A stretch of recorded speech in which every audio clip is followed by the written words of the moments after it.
Howdy, Internet, and welcome back to Crater's Edge. We are super excited to be back and playing a Fistful of Darkness, and equally excited to have you here with us. This is session 2 of our game. If you missed the first one, go check it out. It's a lot of fun. But we're going to be jumping back in with these lovely characters here in a minute and seeing what sort of shenanigans we get up to today. Now that everyone is in relatively the same place. But before we get started, I'm going to talk about what we've got going on the channel right now.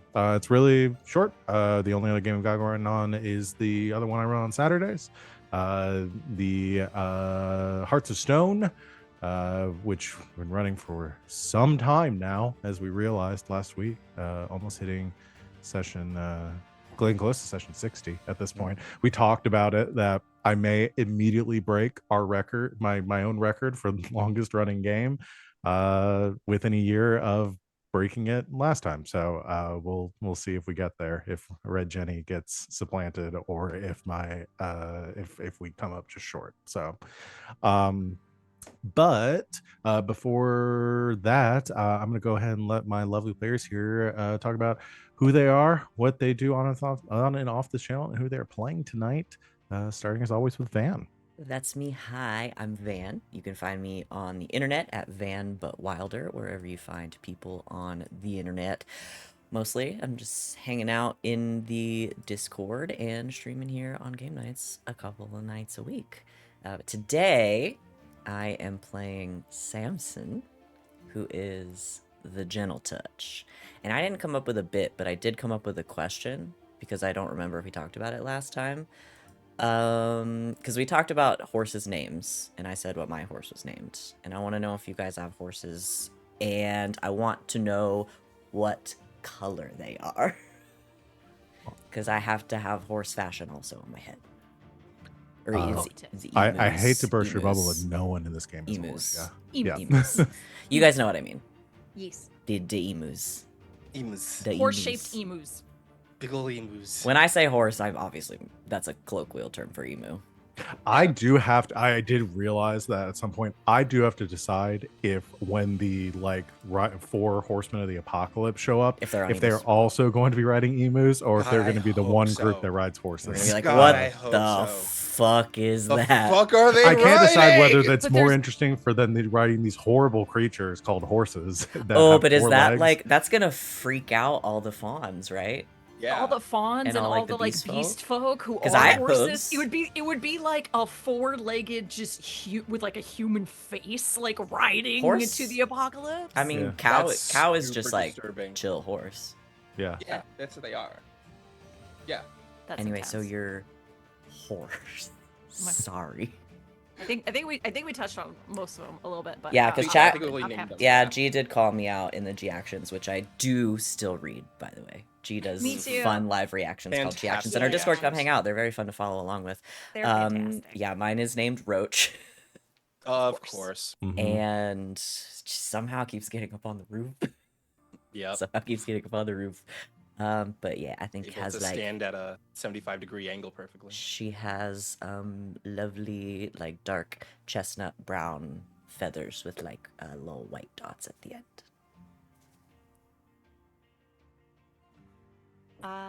Hey, that's me. I am Christina Sid.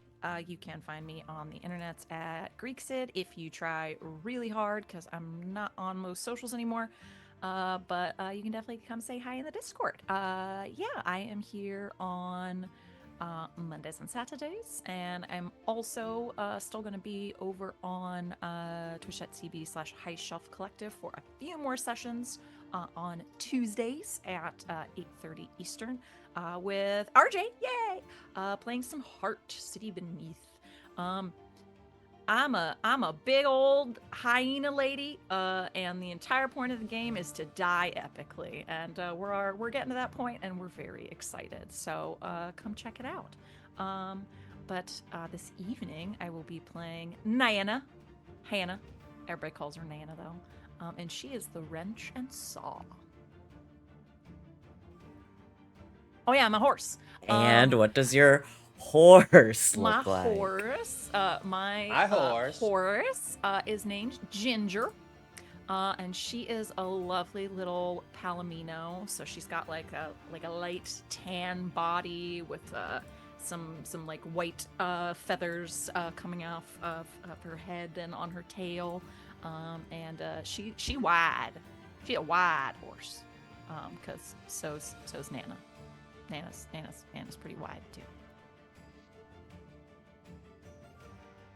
It's me time. Yeah, sup, y'all? It's me, Wally, your favorite non-binary slime best friend on the internet. You can find me on the social media as WALLE132, just like the cute little Disney robot where I talk about the things that I'm in, the things that I do, and the things that I love.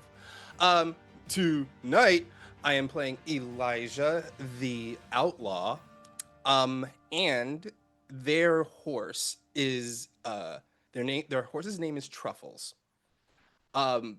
And there is a very specific picture on the internet of an emu staring at the camera, and it has these blood red eyes, and it looks cute, but it also has this look of like, I will kill you if you get too close to me.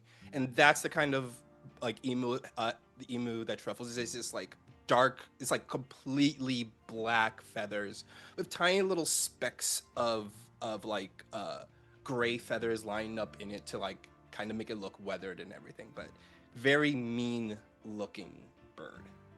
Probably a sweetheart, but still very, very mean. That's me. All right, that's me then. Hello, Internet, and hi, Mom. It's me, it's the Sita. You can find me on the internet at Mr. Wilt. Look below for the spelling, it's annoying. At most places, you can also find me at john.ceta on Instagram, where I've been posting lovely pictures of food I have been making. I've recently been on a journey to learn more about regional burgers from across America and do old historical burgers at my place. So check that out. Tonight, I'm playing Hank the Fist, big goober boy that he is. And I think his emu is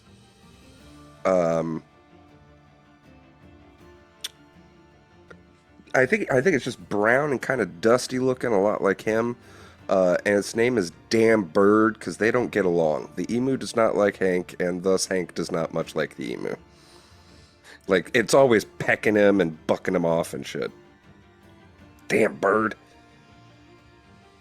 Excuse me while I update my notes on the name of Hank's emu, because you're the only one that didn't have one last time, so I gotta update that, because I'm definitely gonna make the emus an important plot point at some point. Oh, The emos. All right. The Emus. emos, yeah. The emo emus. You know what more? That's me. Hi everyone, I'm Value from the Kraken's Crown. We're looking around the internet, mostly just here running games. But yesterday and then next Sunday, I'm in a 2-shot over on the Hack Recklessly channel. I'm playing a 5th edition game run by Clin. It's called This Is Gonna Ruin the Tour. And we're all members of a rock band. And What tour? Shit's gone real sideways. Someone stole the power cable from my character's amp, and we murdered a room full of people over it. If you want to watch a bunch of shitty characters be real bad to people in the service industry, come join us. That's mostly Jonathan's fault. And Nerdy is doing his best to try to make us more reasonable people. So if you want to watch me like cracking up for a good like 10 minutes over the bullshit that they got up to, it was very fun. So that was last week. We'll do one more this next week, and then more yeehaw energy in August, where I will be playing over there in a mini Duster series, playing the Duster system, which I know very little about, but it looks a lot of fun. Are you all ready to get started? I don't have an emu or a horse. But you have And I'm not so gonna- many NPCs. I'm not gonna name everyone's emu. No. Oh yeah, No. Sita chat's making you an offer. I will spend XP to name Hank's bird. Yeah, go for it. I'm still gonna call him Damn Bird, but But his Christian name. Yeah. His given His name. God's given name. Uh, excellent. All right. Well, let's get back to it, y'all. Previously on Crater's Edge, we began by meeting Nana and her current foster kids, two goblins named Calvin and Dorothy. They're such Uh, good kids. the shenanigans that they get up to early in the morning. One of the local townsfolk, the big Bertha, the owner and proprietor of the boarding house, came and asked Nana's help. She's a little short on rent and asked if Nana might be able to take on a job to help her meet some ends for this coming month. Nana, of course, agreed, and the two head into the town proper. While on their way, they ran into Samson, who is helping out Doc Lamb, the surgeon slash barber for the town, at his shop. Hanging a sign, cleaning up things, just being a helpful big old sweetheart. When they ran into Samson, he agreed to help with Bertha's problem once he was done with his usual tasks and chores around town. As you continued venturing to the bounty board, we came across Hank down in his luck at Bucky's Saloon, as he was hauled in by Sheriff Dawson. The sheriff offered to let Of Creek Hank go. fame? Of Creek fame. The sheriff offered to let Hank go with a warning if Nana would give him some work on their latest bounty, help him meet ends meet, and hopefully stop sleeping on the streets and just being a general menace. You agreed to help Hank out. And as the crew began to come together, we cut away one more time to meet the notorious Elijah Tremaine robbing a bank being used by the Backfire gang to did I say robbing a bank? Robbing a train. I think I said bank. Robbing a train being World's used first mobile bank. yeah, robbing a train being used by the Backfire gang to smuggle a new kind of bootleg hellspit into Crater's Edge. The posse convened and agreed to meet at Nana's to discuss taking a job working security at the McCready Ranch. So I think where we left off last time was just after Elijah and Nana had dumped out most of this this new kind of hellspit at Elijah's shack in the Deadwood, and we're heading to meet with Samson and Hank at Nana's, if I'm remembering right. Sounds right to me. All right. So we can cut to that, to Nana's farmhouse just outside of town. When Nana, you and Elijah come in the front door, you smell something delicious being cooked back in the kitchen by Lizzie. She's preparing some dinner, some supper for the kids. I guess Samson. Well, did we have something? Samson and no, we did the scene last time. I remember at the very end we ended with Samson and Hank having a little bit of a heart to heart. So Samson and Hank, the two of you are already there, probably sitting at the kitchen table as Lizzie is finishing cooking up some grub for everyone. Slides a couple plates in front of you, in front of the kids. The kids immediately begin to dive in to their food, and she slaps the hand of who would she go Calvin. for first? Yeah, we'll say Calvin. She slaps Calvin's hand, gives him a look, and he goes, "Oh, all right." And the two of them like clasp their hands, put their heads down, like mumble, like just straight through a prayer at just blistering speed. You can't even understand the words. Amen. Yeah, and then just begin to dig in. Just as Nana and Elijah come in, she prepares plates for the two of you as well. Well, isn't this a nice sight to see? Elijah comes in and takes off his hat and he hangs it on a hook because he respects Nana's house. That's the one thing he will respect is Nana's house. So he takes off his hat hangs it on a hook as he walks inside, and he looks over, says, "Hey, Lizzie, what kind of grub you making today?" Meanwhile, I'm at the table. I have scruffed Calvin and pulled him back so he will chew and breathe. You pull him back. He's like, Finish your bite. Finish your bite. "Why? I can eat." And, like moves forward, like tries to like Ah. squirm out of your hand. You gon' choke. One bite, one breath. This house never changes. I'll let him go. Thank you, Lizzie. He slows down like. Thank you, Miss 5%. Lizzie. Lizzie just gives a nod. She looks to you, Elijah. Just kind of like locks eyes for you for a second. Gives you that "don't you get up nothing" stare before she fixes herself her own plate. Sits down next to the kids. Kind of reaches over and cleans some food off of their plate, like just accumulating on the front of their shirts. Elijah will take the food. He sits down at the table, and he looks over at Calvin, and he goes, "Psst. Hey, Calvin.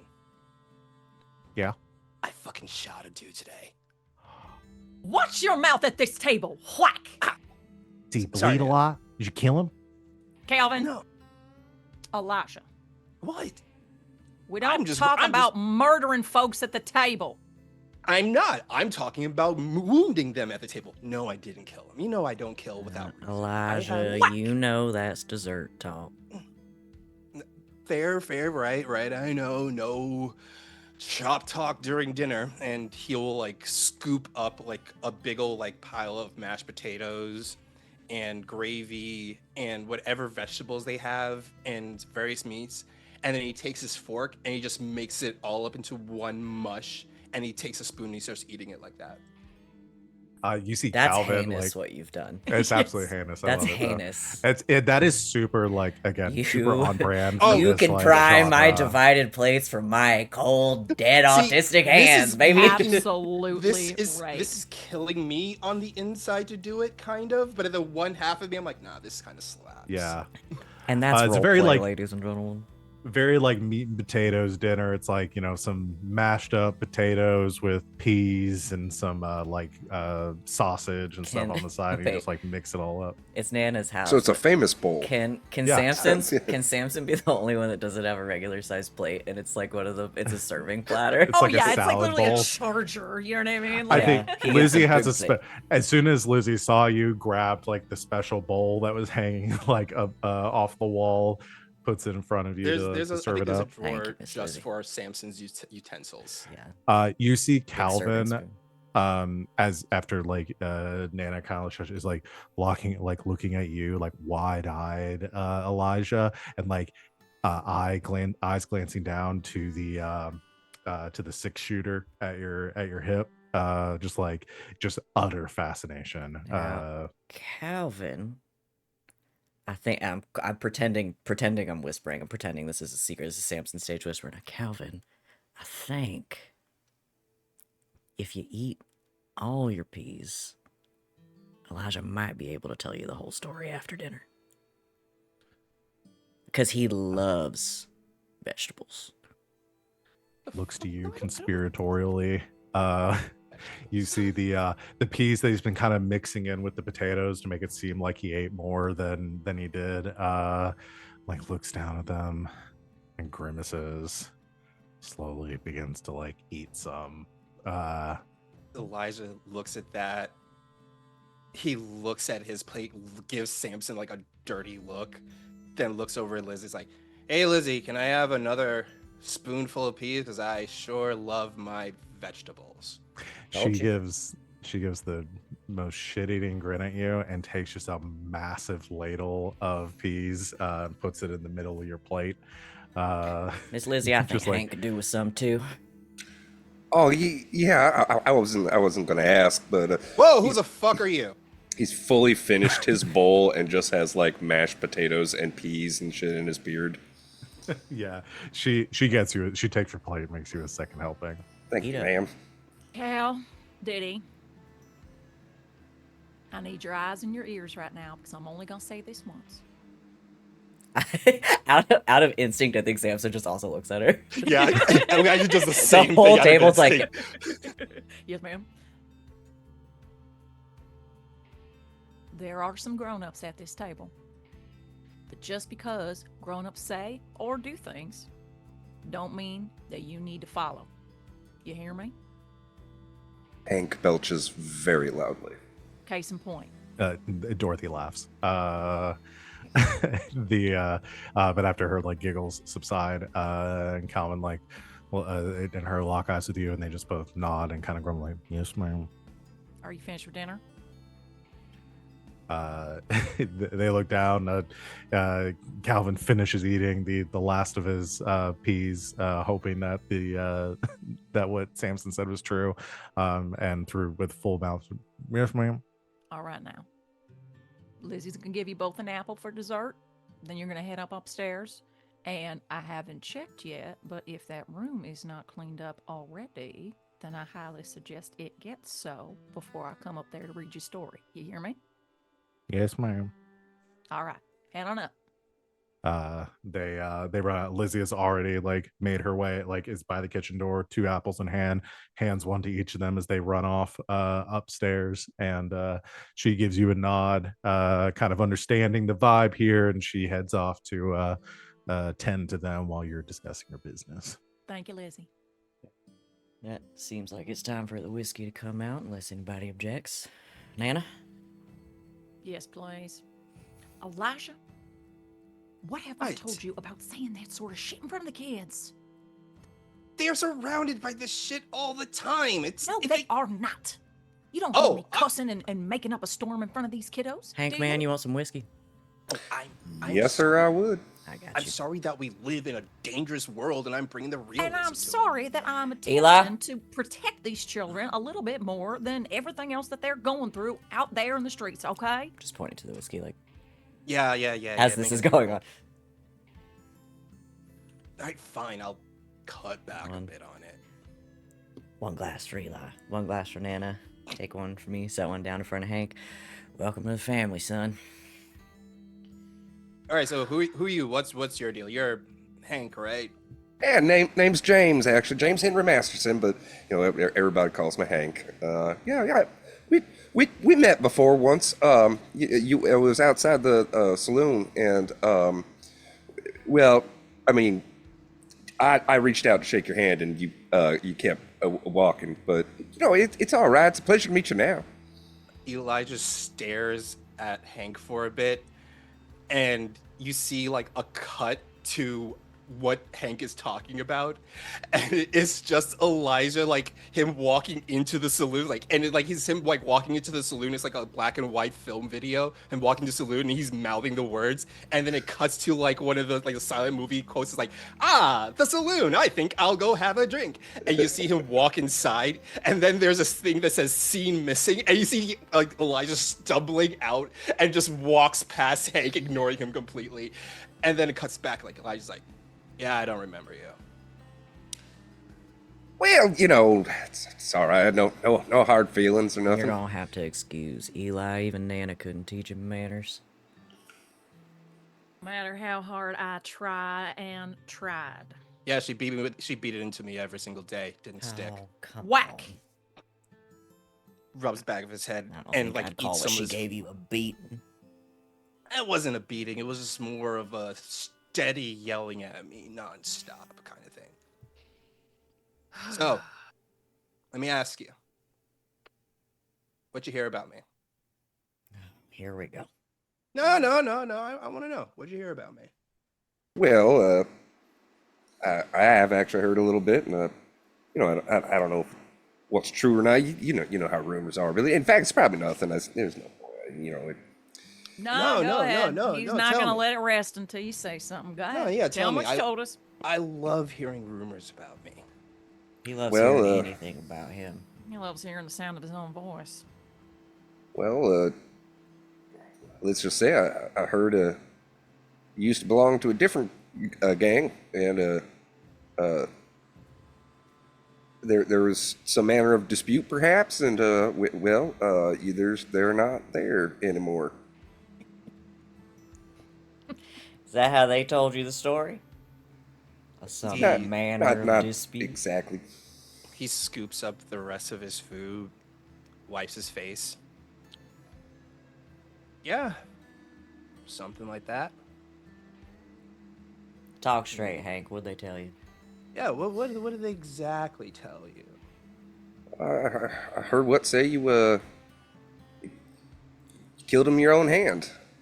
There was Oh, you heard I killed them.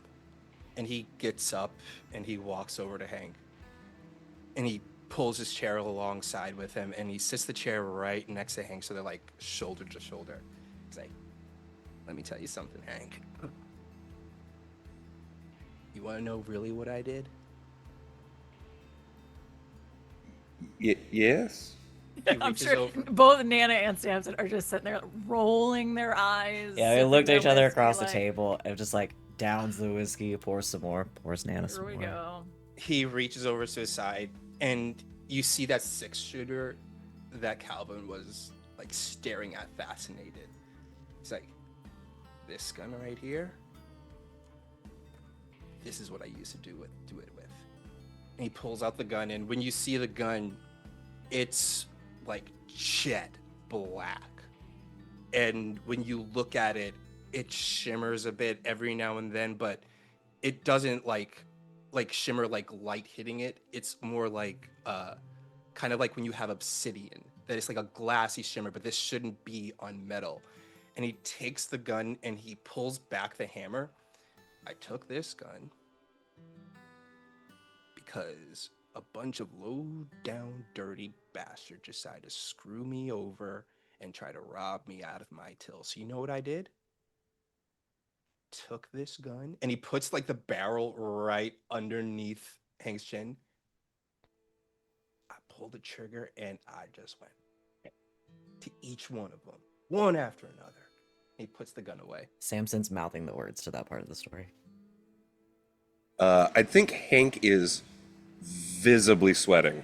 And when the gun barrel went under his chin, there was like a real visible gulp. Like you see the gulp go down his throat. And he seems pretty shaken by all that. When he sees that, he goes, "I'm just bullshitting you, dude. That never happened. I didn't kill my guy." Oh, Jesus. You'll have Told to ya. excuse him. Uh, Now you, I may kill because you got a face that looks really punchable. Elijah, Oh. enough. What? Just easily ribbing the new guy. That's all it is. And he like slaps you in the chest and then knocks back his drink. Yeah, you did better than most. Last guy pissed himself. yeah, I definitely did not. Anyway, Look, like I said, I vouch for every single one of you at this table. Lizzie included. She's probably listening over there somewhere anyway. Look, Elijah has a particular affinity for infamy. And sometimes that can be helpful in our endeavors. And sometimes it can make him a pain in the ass. And he ain't wrong. But we try not to hold that against him much. most Well, days. I reckon I've been called a mighty pain myself quite often, so Elijah, from one pain in the ass to the other. Pleasure to be working with you. No. Just we're not going to be working together for a really long time. I don't see you expecting lasting long with us. How the hell do you know that, Elijah? He's too you nice. Start reading the fates. No, Last time I saw you. he's too nice. I mean, I don't see him Hey. lasting a week with us. I'm I plenty mean, you're nice. I nice. lasted this long. Yeah, you're nice, but I mean, look. Okay, I am not gonna. Okay, because you said something about me, I'm gonna say something I heard about you. Here we go. And I want you to be straight shooter with me about this. I just want to be real clear. This isn't going to turn out like it did last time with the game and the fingers and the you getting so blasted you were up on the roof. It's not gonna end up like that time. That time was just a Good, 'cause whole I other thing don't where I just had have a that much whiskey this time. exactly. I don't have that much whiskey in my system this time. I just No, I mean I don't got that much in the house this time for good reason. Sorry, I made never have I ever canon. I love it. We're rolling with it. He looks at you, Hank, and he's like, I heard you don't shoot a gun. Well, it's not like I never have before or nothing. I'm just, well, it's hard to make money in this town, and they're not cheap, is all. No. See, I heard you have a reason you don't shoot a gun. It ain't thing about having no money. Eli, that seems a little personal for having just met somebody. I just want to know if there's a reason behind it so I could try to avoid getting into situations where I need to count on him for getting my back in a gunfight. Well, I I don't see you making that effort. don't- Honestly. Yeah, that's true. Also, I reckon I haven't needed a gun in quite some time, and I work over at the saloon, keeping it safe there. There's lots of armed, dangerous individuals, and I do fine by myself. Show him your wrists there, Hank. To the either end of a couple of manacles with a broken chain in the middle. Also, his hands are huge and just covered in scabs. All of his knuckles are a little bit uneven. His nose, too, you can tell has been broken multiple times and reset improperly. He's got a split lip. This guy scraps. You want me to take Eli, those off? Yeah, actually. Oh, I thought Getting you a said mite you liked itchy. 'em. It's they're fans. Maybe I'll keep them around, but it also it's a little unseemly around town and around kids and all. And I'd kind of like to go see Jane and Lily later. Nana, you still got that pry bar in the kitchen. Sure do. I'll be right back. Elijah stares at Hank when he shows off his fists and everything. And he's now taking in all his features. And Elijah kind of just goes quiet. And he just goes back to sipping his drink. In like Alright. it's a very much of a like, okay, I see you kind of way. I come back. All right, big fella, hands on the table. Boom. I'm gonna take a pry bar and hammer and take Hank's manacles off. Yeah. You're gonna break the dude's hands with Yeah, I those was things. gonna say hopefully not break my wrists. I know what Let's- I'm doing. let's see. Eli. You Uh, said the Around. same thing when we were building our treehouse. That was so many years ago. I don't remember how old I am or how old you are, but I bet I will in a minute once I look at my backstory again. You're both in your late 30s. That was at least 15 years ago. I don't forget when I fall out of a tree and then the tree house falls on me. Yeah, you sure do forget to come bust a guy out of jail after you've made your heroic escape. It'll come back for him. All right. Enough with the ancient history. Gonna scare Hank away on the first night. I was like, that was last week. That was last week. He like goes, no, that was last week. He has full right to be mad. It was not. I ain't been in jail in a country minute. Samson, go ahead and roll disable for me. Okay. We'll call this controlled standard. And if I have no dots in that for Oh, the no. crew, because I know what I do, and it's Yeah. So if you have a 0, then you roll 2 dice and you take the lower of the 2. That, if you prefer Nana to do it. I rolled 2 6s. Shut the fuck up! Which makes it just a regular success. Regular six. Was that my first? Was that my first roll? Did I have to roll last time? Yeah, that was I your don't- first roll. I I don't think think that you was rolled your last first time. roll. Yeah. Yeah. My first roll was technically a crit. Yeah. Yeah. Rules So wise, a Hank, success. you've got your arms up on the table, kind of to brace. Samson comes over with a pry bar and a hammer. And I'm gonna say, And I'm gonna count 3. Don't flinch. Yes, 1, sir. 2, hit it. I don't trust him not to flinch. just wham with one blow there's a crack, and the manacles, or I guess probably 2 cracks, there's 2 manacles, just wham wham. Within a few moments both of your hands are free. The manacles are busted, but you've still got them in 2 Nana pieces. secrets them off and puts them in her her apron to put have some spare scrap metal for the shop. Now, if you want a souvenir, I'd probably take a link off of those chains and make something out of it. Oh, I don't need no souvenir. I imagine old Dawson will be hassling me next week again anyway. He's always gonna be hassling you for something. Yeah. So, what's all this about a job now anyway? Yeah, what is this about a job? I mean, I'm kind of itching to make me some money. Anna, you gonna give us a lowdown? All right. Well, like I said, half that's going to Miss Bertha. The boarding house is having a light month. So, straight off the bat, just so you know, half's going to Bertha. Take it or leave it. I might head over there tomorrow if we got some time, do some work for her on the house. Appreciate you. After that, half off the bat, 30 between the 4 of us. Split equal. All right, fair. Fair. Yeah, hell yeah. All right then. So, sounds like the McReadys need a little bit of security overnight at the ranch. So, my thought, stop over there tomorrow morning, see what the fuss is about, see what they're looking for, and go from there. They say anything in the posting, what's gone missing, or anything like that?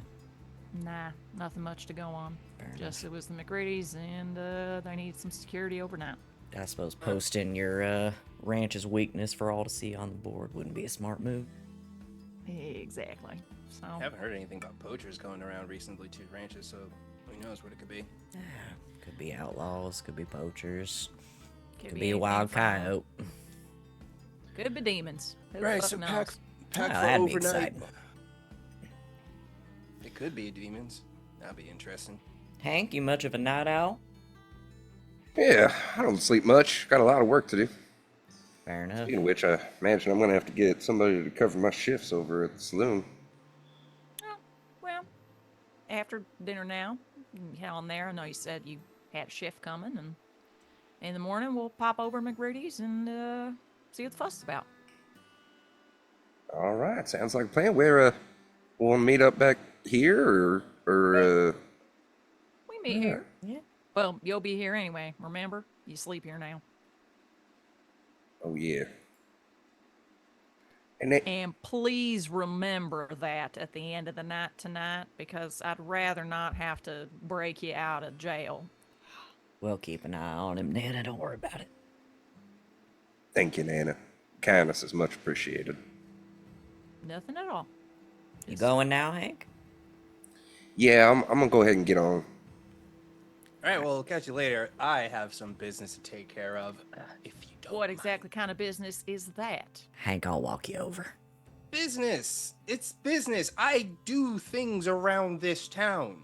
Hank, good to see you. We'll catch you here later tonight, okay? Just try to be quiet because the kiddos will be sleeping. And exactly what kind of business is that? Just Clamp turns out Hank the on the argument. shoulder. I'll walk you. It's the business involving what? Waits till Hank and Samson leaves. It's the business involving the freaking bottles I found. And what exactly are you expecting to do tonight?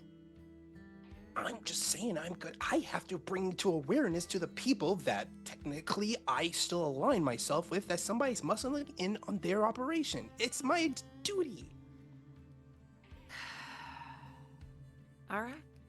I'm just gonna talk to the kids. That's all it is. All right. I'm not gonna tell them they should go out and seek and hunt down these guys or anything like that. I'm just bringing it to their awareness. Don't worry. All right. I'm not going to be extreme. All right. Since when? I can't make any real thinks about that. I've kind of been extreme ever since right off the bat, and you know this about me. Yeah. He will head over to Nana, give her a kiss on the cheek. I'll be back later. Be careful, Eli. I'll be careful, don't worry. And he heads out.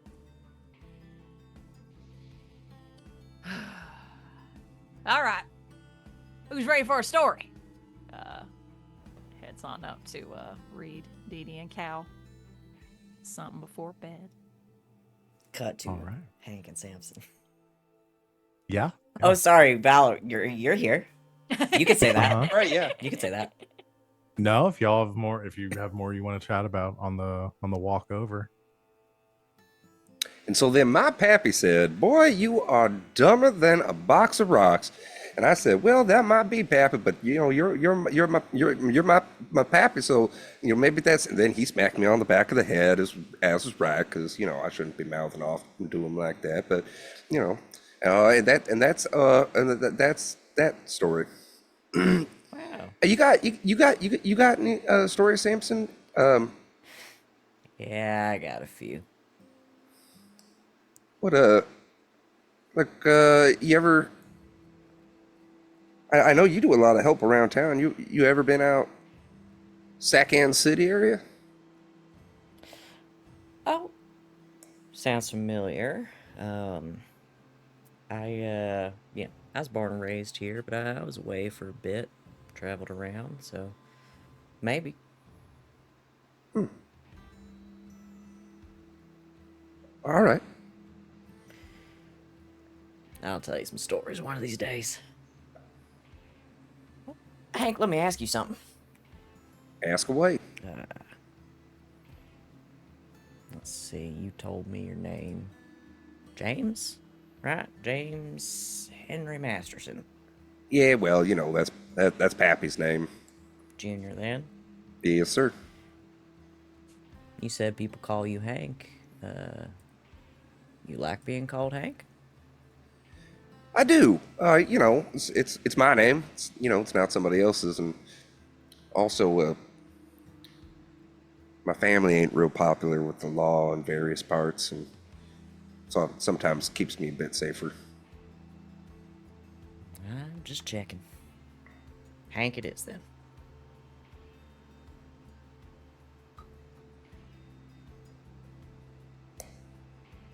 I think that's when It's just walking right along. I think that's when Eli comes out and he kind of heads past you two guys like, "Hey, so where are you guys going?" "I'm going over to do some business.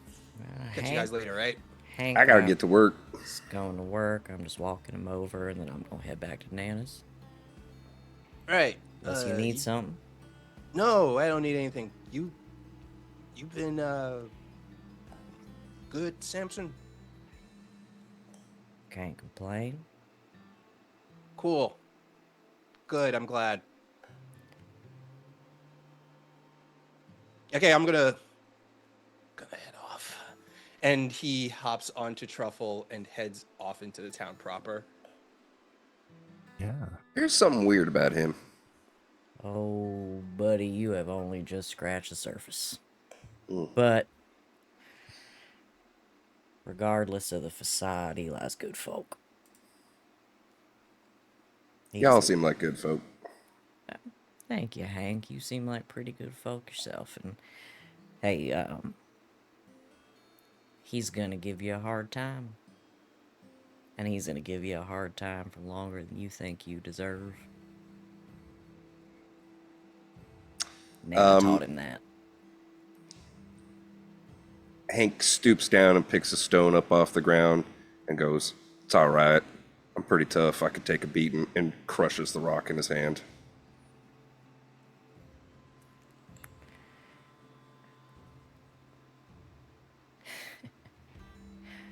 when me and Eli were about 13, he got a little big for his britches and underestimated me in a fight, too. Hank stands up to his full height, kind of straightens his shoulders out, and leans in towards. So he's almost as tall as you, I think, and leans in and goes, "That's part of my secret." And then he kind of shrunks back down a bit. Just clap him on the shoulder again. You're gonna be alright. I like you, Hank. Don't fuck it up. I don't mean to, Samson. Like you too. Well, I think this is your stop. I'm gonna go see what's bunching his britches up, and I'll see you in the morning. Sounds good.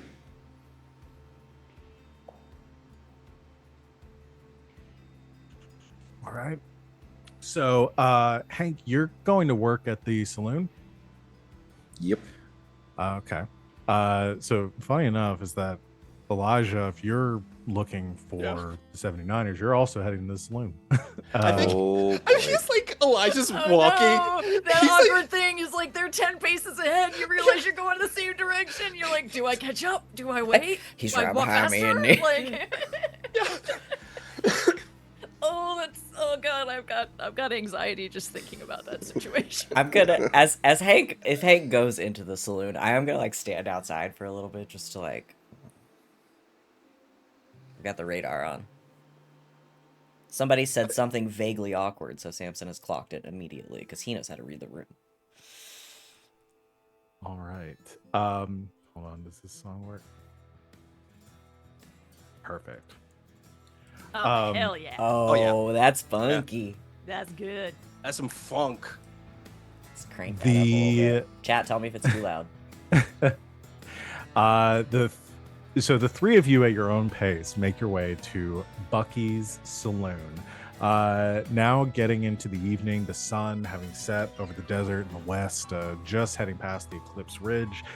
Shadows cast over town, lanterns begin to light up around in the homesteads, the various people that reside at the center of Crater's Edge. The shops being locked up for the evening, the town mostly quiet except for one establishment, Bucky's Saloon. The two-story like gaudy exterior, freshly painted in this bright red with white accents. The lights blaze in the saloon with the Hellstone powered electricity that Bucky's utilizes to keep itself well lit and a beacon in the dark nights in Crater's Edge. You can hear the music and raucous laughter from the patrons inside cheering as they play their games of chance or just get shit-faced drunk. So I guess, Elijah, you get there first because you rode off ahead just before Hank and Samson get there. As you arrive, there are a few people like loitering outside. There's somebody already drunk, passed out at the edge of the fountain, just kind of like leaned up against it. The face like wet, completely like they dunked their head in the fountain. Probably at some point to try to sober up. But standing at the front of the saloon, by its doors, the bouncer, they've got a couple people that work security. Hank works security here too. Currently working the front door, you see a very tall, broad-shouldered beast folk fox, who you know as Charlotte Hadaway. She's got kind of tanned gray kind of like matted fur, is like kind of very no nonsense. You probably know her sister, and the two are vastly different in every way. But she stands there, arms crossed, in her like sleeveless shirt, just like muscles like tensing as you approach. And as you reach the door, she kind of holds up a hand to stop you, says, "What are you doing here, Elijah?" I'm about to make you guys money by spending a lot of my cash here on many drinks. You still on probation here? I feel like we kicked you out last time and we said don't come back here a few weeks. Has it been a few weeks yet? I lose track of time. I feel like it's been a few weeks. I feel like it's been a good couple of few weeks, I want to say. Yeah. I think it's been long enough. You think it's been long enough? I think it's been long enough. I'm not quite sure about that.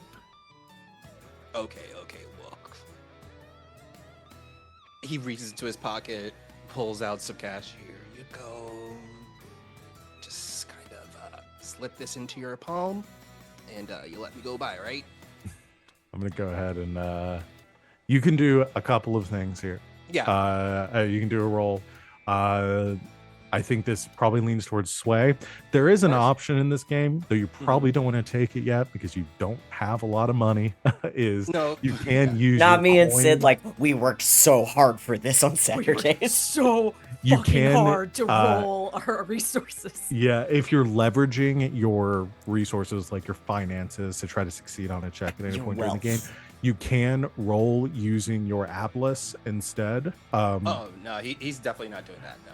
Yeah, because right now you have, for each full bar you have in your Atlas, you get to roll a die. So right now you'd be at 0. Yeah. But just for the future, so y'all know, when Yeah. you accumulate money for each like full line that you have, you can roll a die when you're leveraging your resources to Guys, succeed on the the path. throwing around your money roll is so powerful. So fun. It works So exactly the fun. same as every other stat, and yet you feel like a god for a second.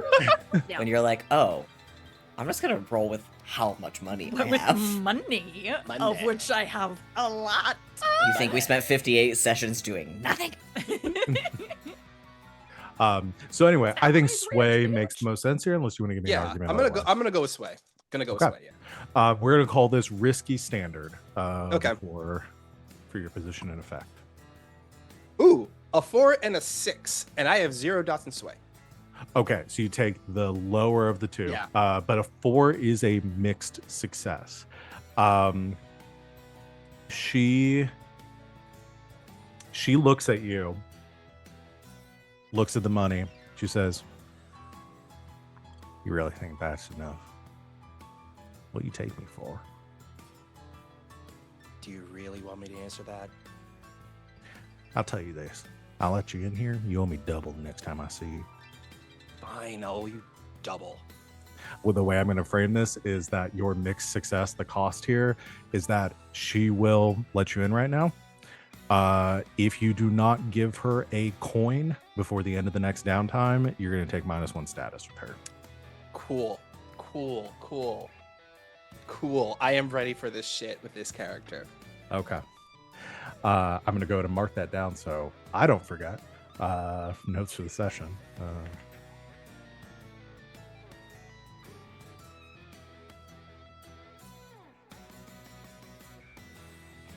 All right. So she takes the pocket change you've got on you, thumbs you inside. You push through the doors of Bucky's Saloon.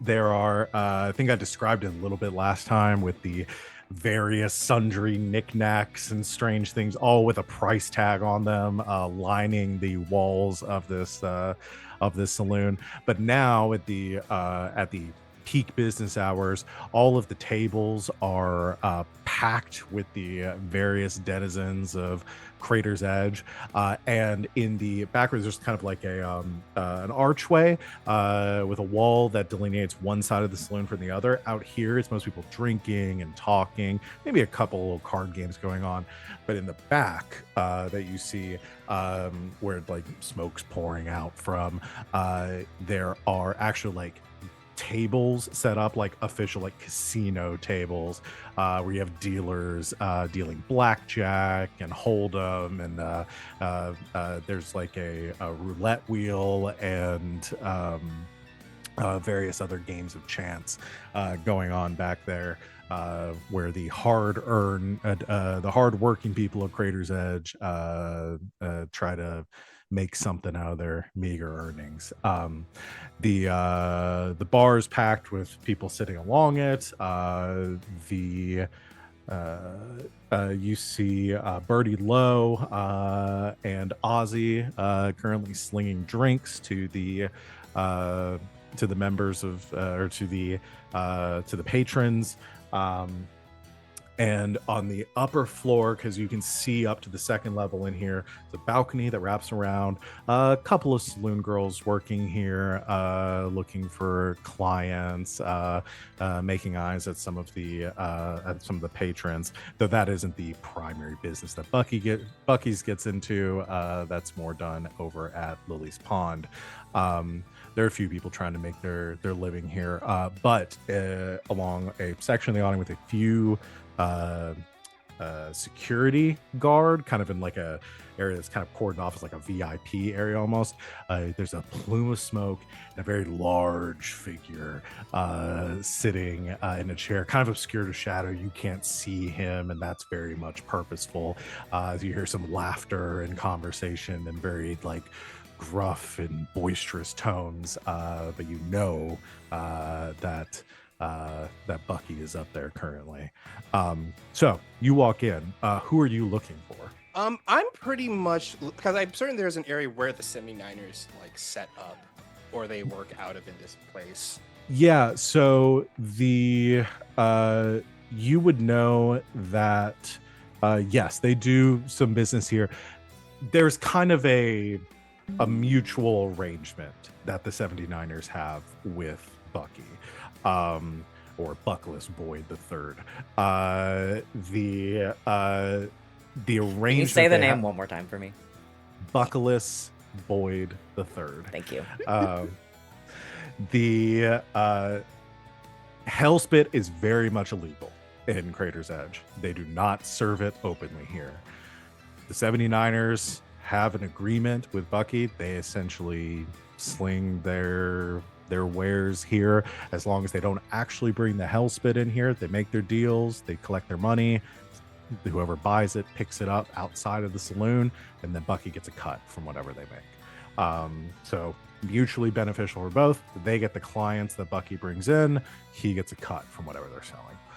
You know this because you were with the 79ers. So but the as far as members that would be here, you would know that the one is Dynamite, who I realized that I think two of you gave me NPCs named Calvin.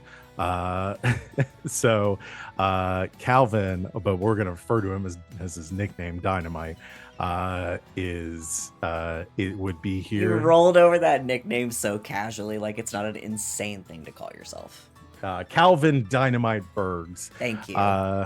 Is here. I also this is not my NPC, but honestly, I was like, we got to put some respect on this man.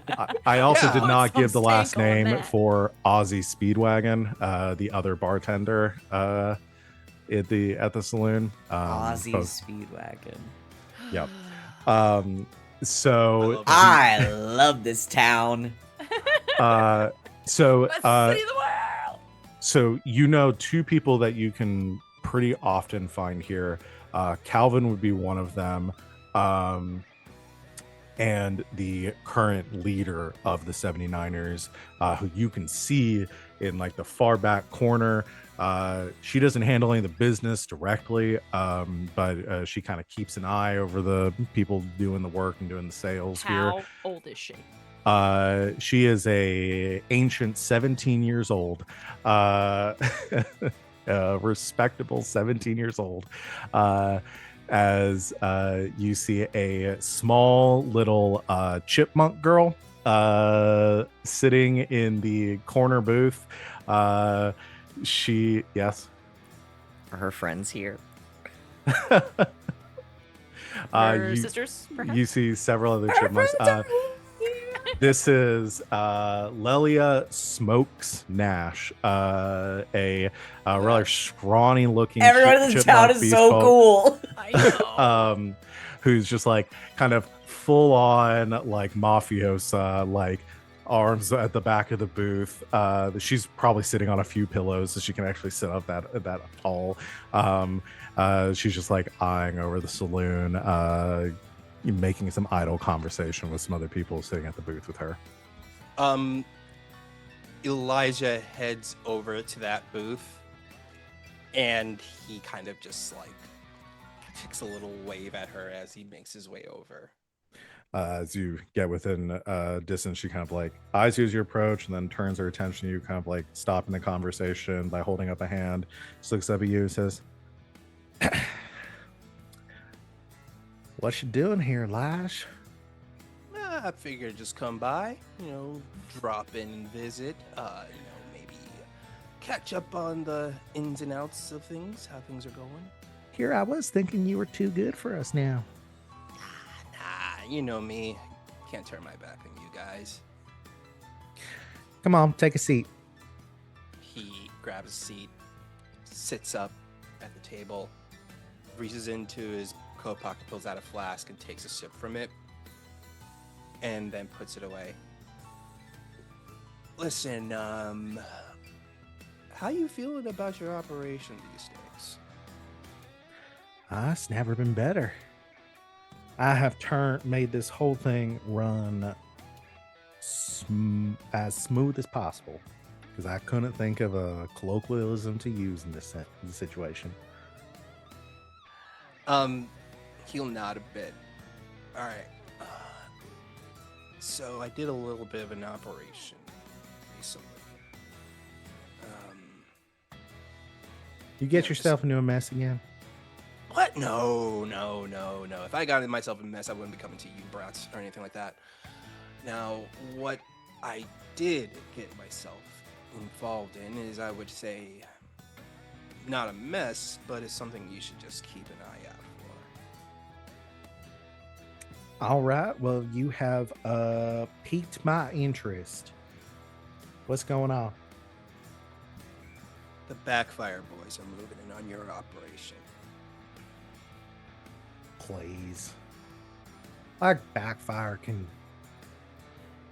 He's more likely to blow himself up doing something stupid than actually cause a problem for any of us. Yeah, I know. The guy's a fucking idiot. The guy can't tell his left hand from his right hand. The point is this. You let the little things like that fall underneath the radar, they become big problems.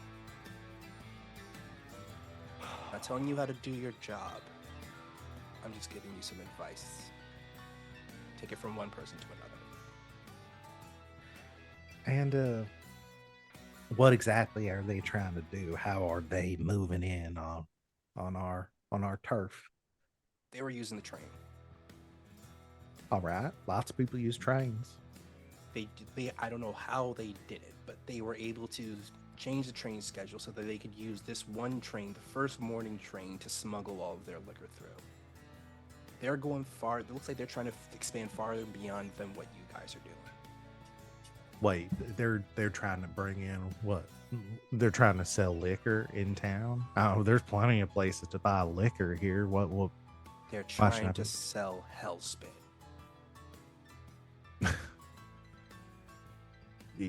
Come on. Would I joke about this? She kind of like looks at you for a moment, locks eyes, like trying to read you. Her smile fades a bit. She says, "Would they get hands on some of our supplies? Someone been selling off our stash?" I don't know. I really don't. I don't know. I don't know if you guys got a leak or something. I couldn't bring the bottle because Nana, she saw the stash and she told me to keep it away from you guys. It's back at the hideout. I'll grab it later and bring it to you guys.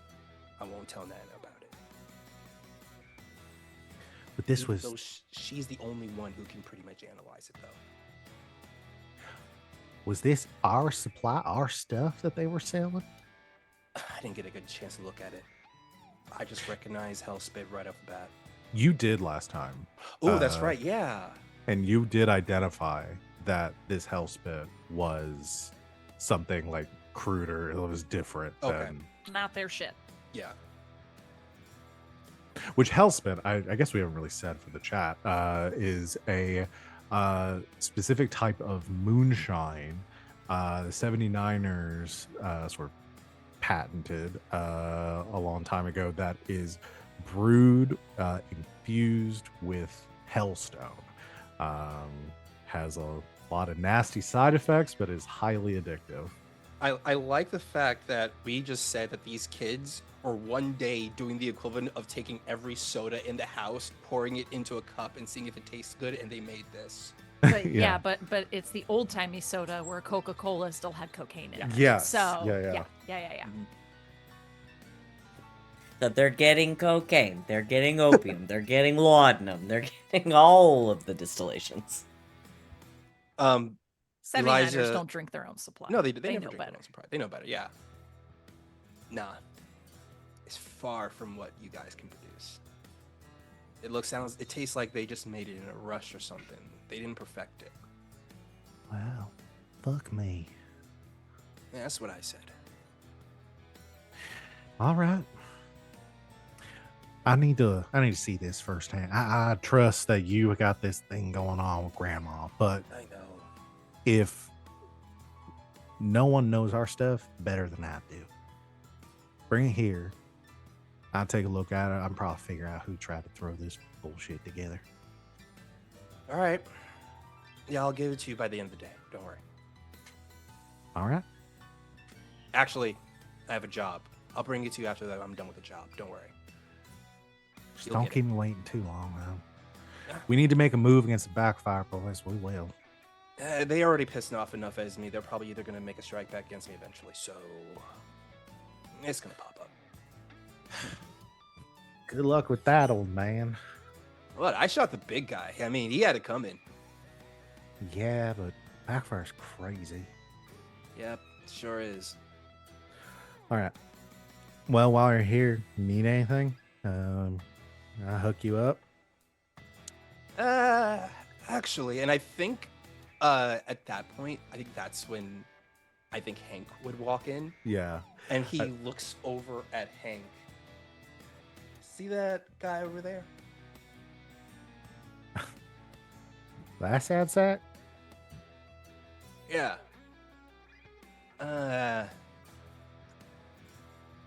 Just keep an eye on him, all right?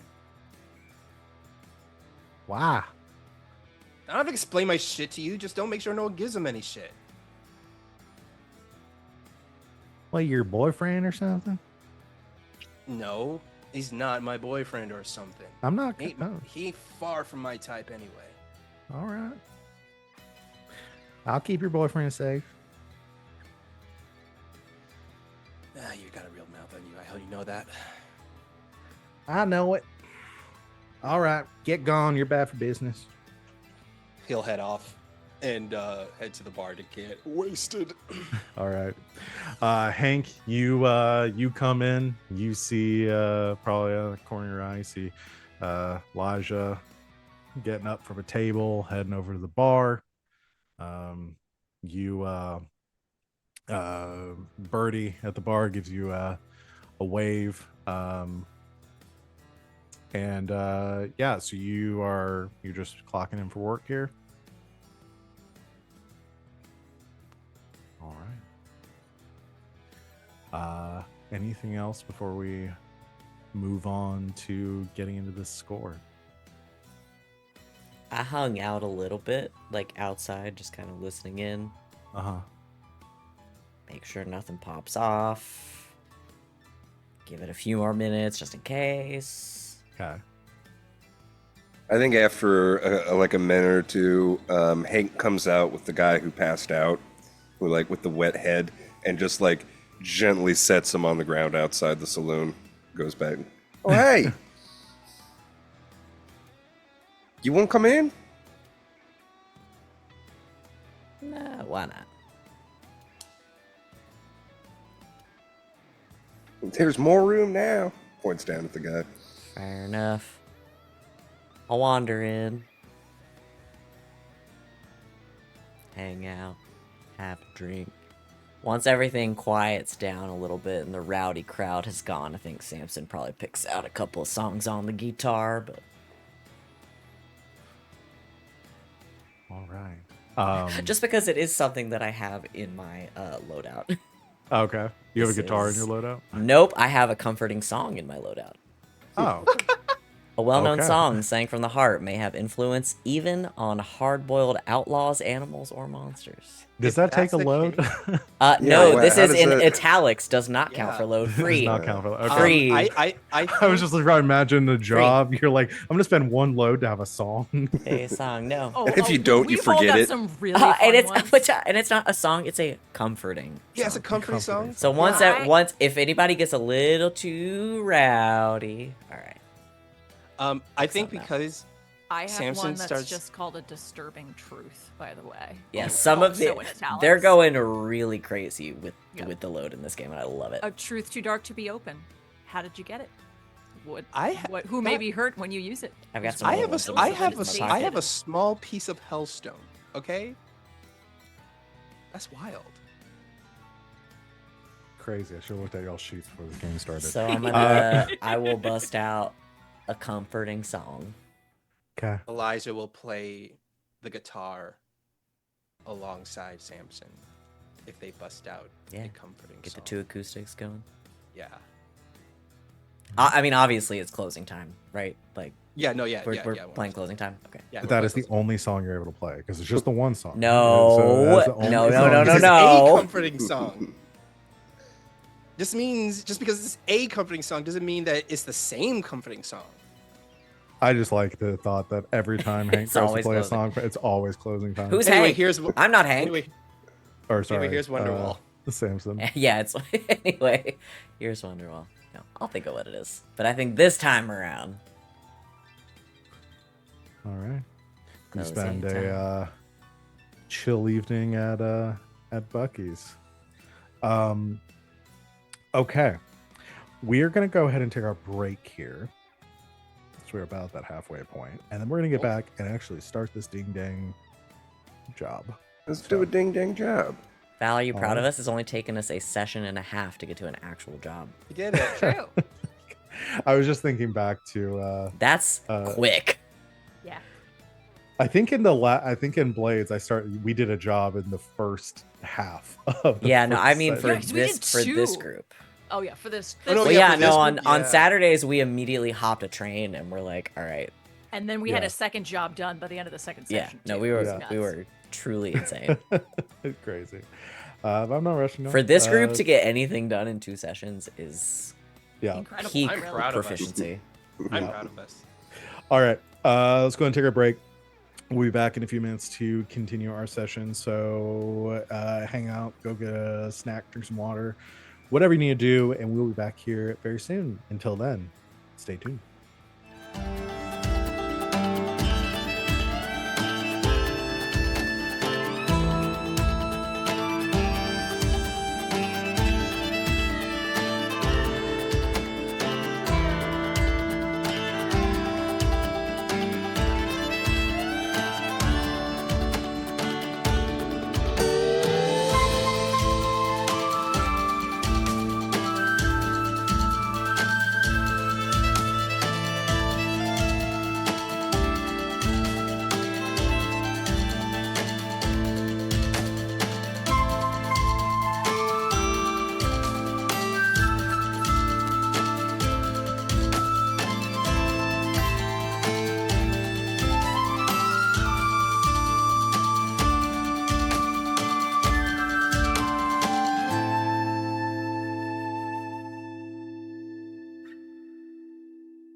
welcome back, Internet. We thank you for hanging out with us when I take our break. We're going to go and jump right back in. So, we have we got a little bit more some character development, some interactions at Bucky's with the 79ers. So we are going to kind of zoom out for a moment because we're going to move on to the next day. But it sounds like y'all picked your bounty. We know what kind of run, we know what run we're going to do. So we're going to go ahead and zoom out and start the mechanics of the game with our planning engagement for the run. So just to talk a little bit about how this works and what to expect with this, because whereas, most TTRPGs, we would just go straight in and continue narrative, and there's kind of like more of a seamless transition. The blade system and Fistful of Darkness as well uses definitive beats where we step away from the narrative, do some mechanic stuff, and then get back into it. And when we are executing a run, which is what the scores are called in this game, is when we do that. So the moment that we decide, like, hey, we've got an operation, we know we're about to do a job, we do a couple of things. The first thing we do is decide generally what kind of job you're about to do, what your approach is going to be for this. Again, with the way that this system works, we don't decide everything ahead of time. Y'all aren't going to sit around and strategize and try to plan out every detail. We just generally decide based on the information that we have, what is our approach going to be? What are we going to do? If we're ever in a situation where you don't have all the information, which clearly y'all don't here, you're missing a lot of information as far as what the job is going to be, you could do some gathering information roles, which we will narrate out, and you'll talk to people. We can do things and kind of cut back and forth in a very Ocean's 11 style to talking to people, figuring out some information, cutting back to planning the job. And once we start the job, we'll kind of go into it like officially once we do our engagement role, which kind of decides what your position is and like where we're kind of starting at. We jump in kind of media res to whatever it is y'all are up to. And then throughout the job, you can utilize things, you can utilize flashbacks at any point.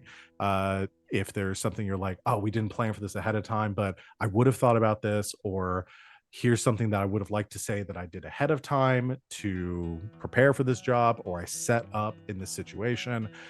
So at any time you can call for a flashback and say, hey, I think I would have like rigged this to explode, or I would have had a conversation and paid off this person, or whatever it might be.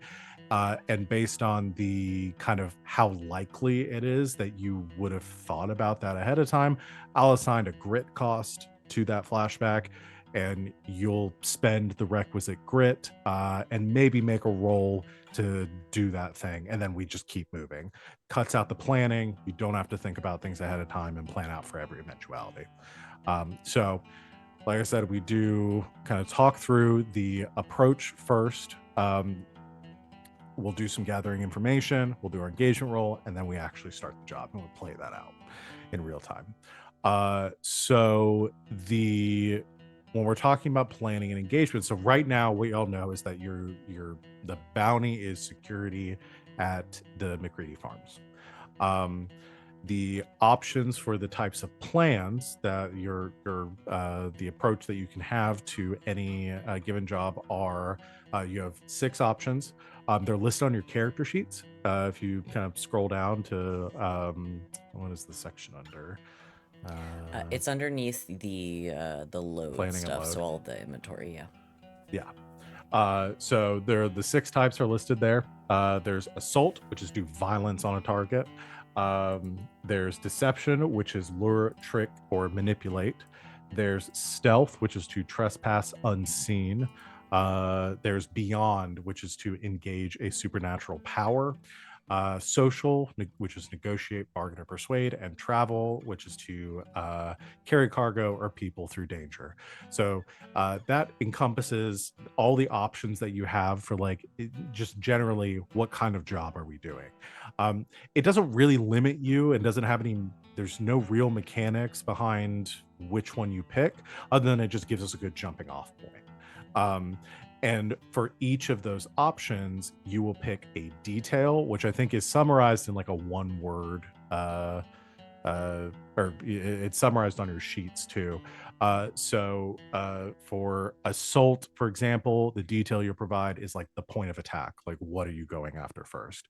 For deception, it's the method of deception you're using, so on and so forth. So y'all will decide what kind of plan you're doing and the detail, maybe do some gather information so you can figure out exactly what kind of what the detail is that you're taking advantage of in that situation.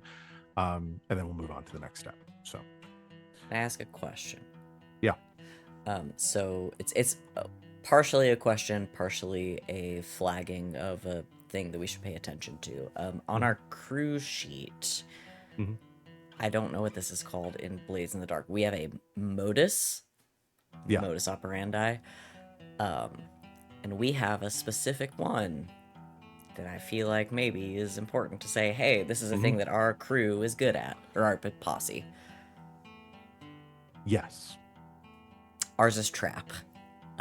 Place a trap and wait. Let them come to you. Patience wins the game. So if you could expound upon what that means. So your modus operandi is like your crew's preferred way of doing jobs. If you prepare to execute a run that falls in line with your preferred modus, you gain +1 to any gather information rolls. Okay. So if y'all decide, well, we're going to set up a trap to catch someone, and that is like your detail. Traps could fall into a number of things too. Like it could fall under assault, it could fall under deception. It's a very vague kind of term. But if you if your job is falling in line with that, then any gather information rolls you get an extra die for that. And you also get a free additional downtime activity to contribute to the run. So, something to keep in mind. Okay. I mean, yeah. This is the thing that initially our crew is good at. Yeah. Well, and if we're doing overnight security, doing a trap for everything, that's perfect for this job especially. Yeah. Hell yeah. Mhm. All right. Let's say we're going to trap them. So Yeah. something to keep in mind. So I say let's do it. We get If extra y'all shit if want, we do what again- we're good at. So Yeah. Yeah. because the setup for this, and like normally when y'all do runs, you may be often like coming up with your own thing. I've got the bounty board set up as options for when like y'all don't have something in mind, but y'all are also welcome at any point to be like, our characters want to do this thing and we're going to set up as a run and we know what we're going to be doing and stuff like that. That'll happen more as the game goes on and we explore this world and new complications come up. In this case, because you don't really know what's happening, you're being presented with a very vague job right now. I would highly recommend if somebody wants to do gather information to go speak with the bounty offerer. We could go ahead and jump into that with the anticipation that y'all are planning on doing a some sort of trap here. So we can decide just generally, like if y'all are doing like a deception in this case to lure, trick, manipulate, or an assault. If your trap is like, we're going to wait and ambush somebody, that's more of an assault. A deception is like, I'm going to go dig a hole out in this field and wait for somebody and put something on it that somebody's going to walk I'm into. going to let Nana cook up something in her workshop. Yeah. So something like that is more of like probably in a stealth or deception kind of area. So but yeah, so who wants to gather information? Samson? Samson. I feel like yeah, it'll be Samson's thing. oh, Yeah. okay. Well, I was gonna volunteer, but Samson's good at talking. oh boy, the majority of my pips are in guts. There it is. I would actually like to, if I may, ask for perhaps a consort. maybe a friend of mine is around and knows what's going on. Because everybody in this Absolutely. town is friends with Samson. Come on. Yeah, everyone loves Samson. Yeah, I really just you tell me who you're talking to. Well. Oh boy, I guess I should pull up the NPC list. That is massive and all-encompassing. It's a I pretty mean, amazing NPC the list. Who do I know? so Who do I know here? again, like I imagine that Samson has had interactions with a lot of people in town. Probably pretty much everybody. Is just a very helpful man. You may have done some work at the McCready Ranch at some point. But if you're wanting to go to the source and ask the McCreadys what is going on, Lawrence McCready is the current head of the family and is the owner of the ranch. He has 2 kids. Where do I have their names here? I don't want to go to the head of the family because he's probably gonna spin it in a certain way, even if it doesn't have anything to do with them. I want to go to like a ranch hand or like somebody that works for them. Okay. Somebody who will just give me like straight up the lowdown, who will say like, hey, some weird shit's going on, but you know, Papa McCready doesn't want to deal with that. Yeah, so Lawrence McCready is the owner of the ranch. He's got 2 kids, Otis McCready and Nora McCready.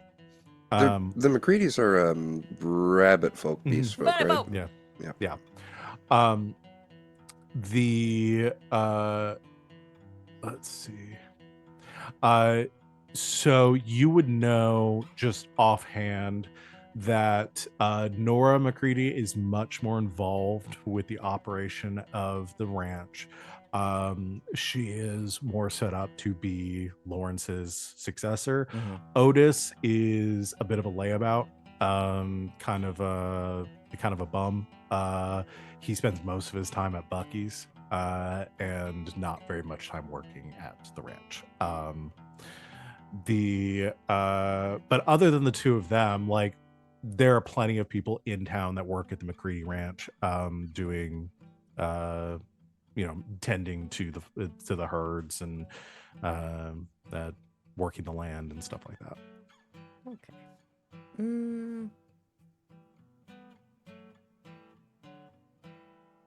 So essentially, I my point here being, you can go to one of the NPCs I lovingly crafted, or make me have to make someone up. No, I will go to one of the NPCs you've lovingly crafted. What's the daughter's name? I'm sorry. Nora. Nora. I think we'll go to her and see what the job is, suss out the details, and then I think if maybe thinks there's some info missing or anything, might hunt around. But yeah, I'll go talk to Nora McCready. I'm gonna do a fortune roll before I decide on the difficulty and the effect of this roll, to decide if you might have had interactions with Nora in the past, to see like what your relationship is with her. Sure. So I'm going to 1 for Sherlock, 1 for Samson being a good old boy. Come on. Yeah. Come on. Sure. Yeah, I'll say with Samson, I'll roll 2 dice. Yay! For You always miss the shots you never take, kids. Yep.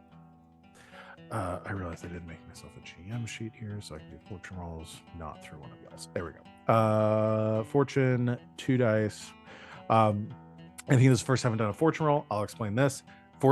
I'll do them, y'all do them at certain points. It's a roll. It's not tied to any like skill specifically. It's just a roll to see if anything's up in the air and we're not sure how something's going to go.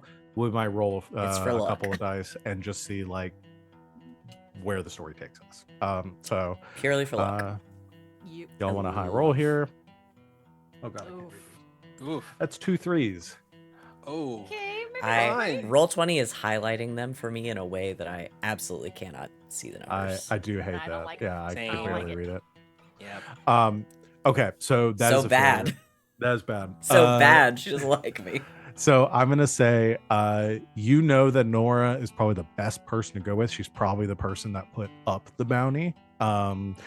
But you've had some run-ins with Nora in the past, and the two of you just not get along. She is a very intense person, whereas Samson is very chill, and I think that just rubbed her the wrong way.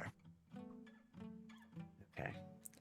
So do I risk it and go talk to her anyway? You got the good consort roll. You did so lovingly craft this NPC. I would hate to say absolutely not. Okay. I will take that as information. Maybe bring her a bottle of whiskey or something.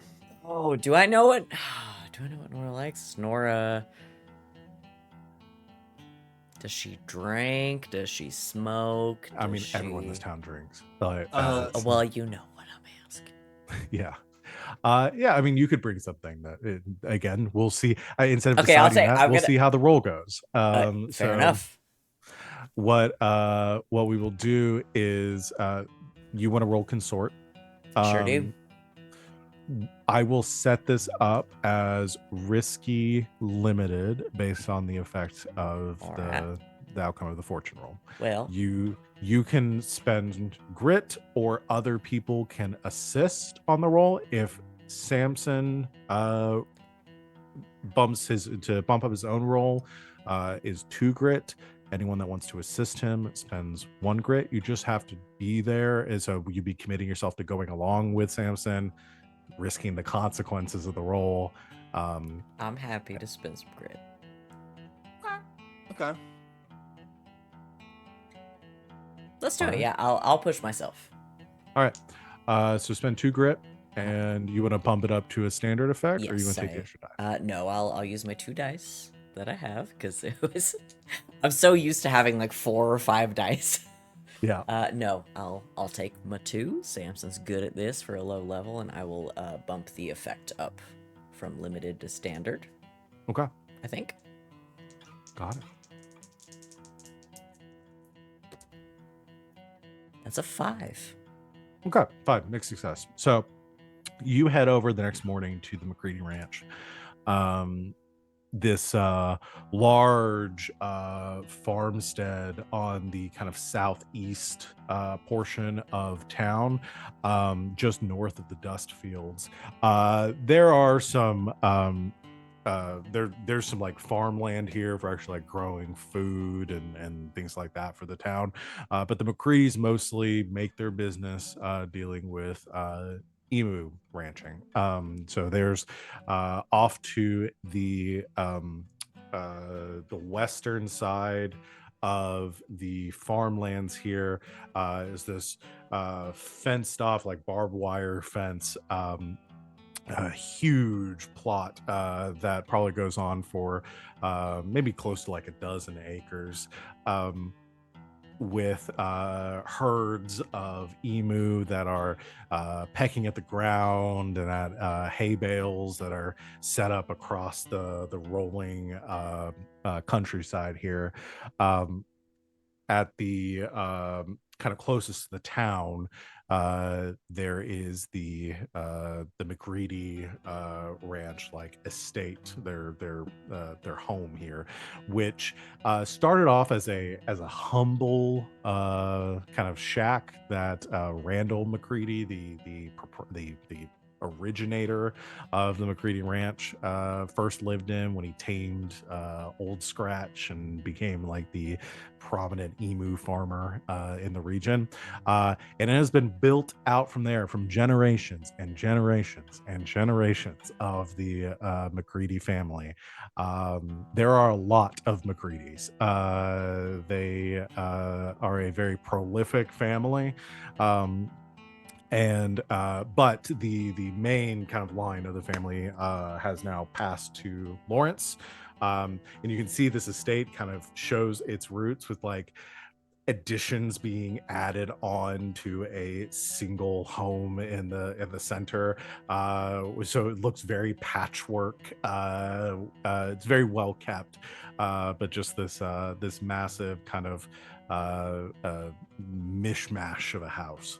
I literally know these people in real life. Like, You head around. They've also got barns and other like a watchtower and other areas like around here for the actual business of their emu herding.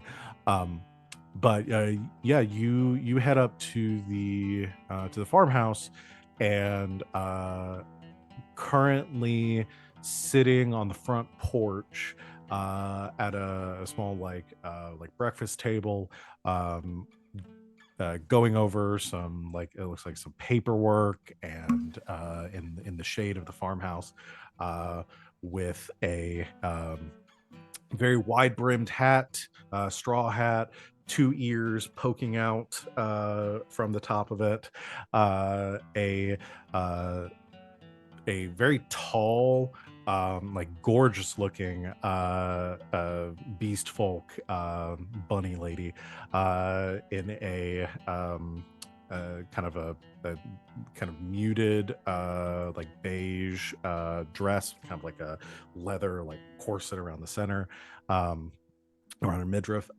She's sitting very, very upright, going over some paperwork, as you kind of wander up to the front. I do. I walk up, very polite, stop a decent distance away, tip my hat, little bow.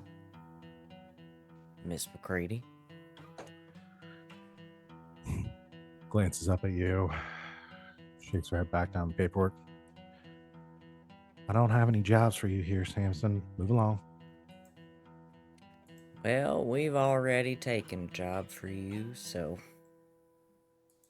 I think you might want to hear what I have to say.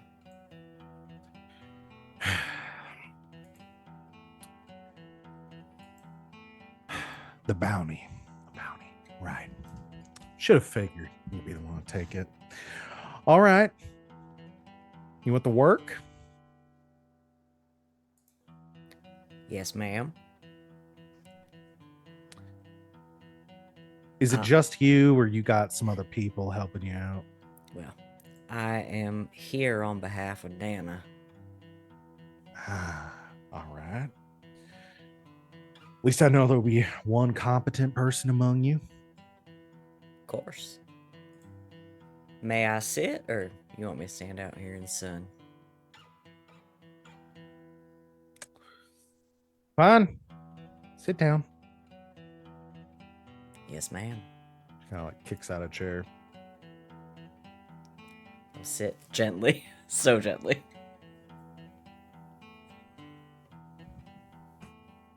Yeah. I'm just here to gather a few details, get some information, and make sure we execute this job in the way you want it done. All right. I will lay it out for you then. I'll speak as slowly as I can so you can follow. We've had some issues with some of our herd going missing up in the hills. The first we thought might be some wolves, just like one or two at a time. It's not uncommon. They don't usually leave much behind. Drag them off somewhere and never seen again. But Pa, a few nights ago, was out there on the fields, kind of walking after we'd had about 5 go missing, and was looking to see if he could find any tracks from this wolf. Found some boots, boot prints out there in the mud. So start looking like they might have some thieves on our land. All right. Well, I reckon that's something we can take care of. You seen anything else weird, or just the boot prints? No, nothing else. We've had a few folks stay overnight and try to catch the thieves, but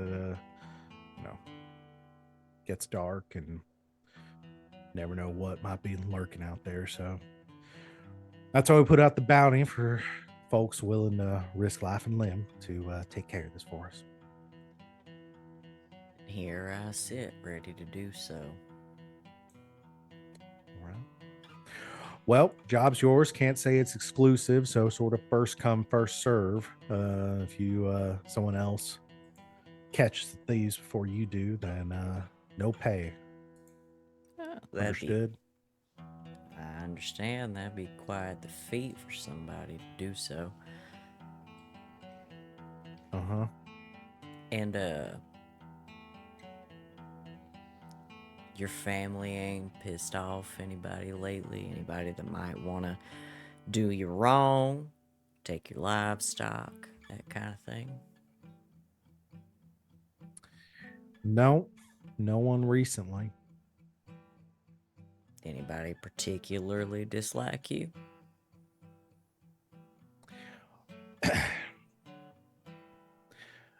What are you trying to get at?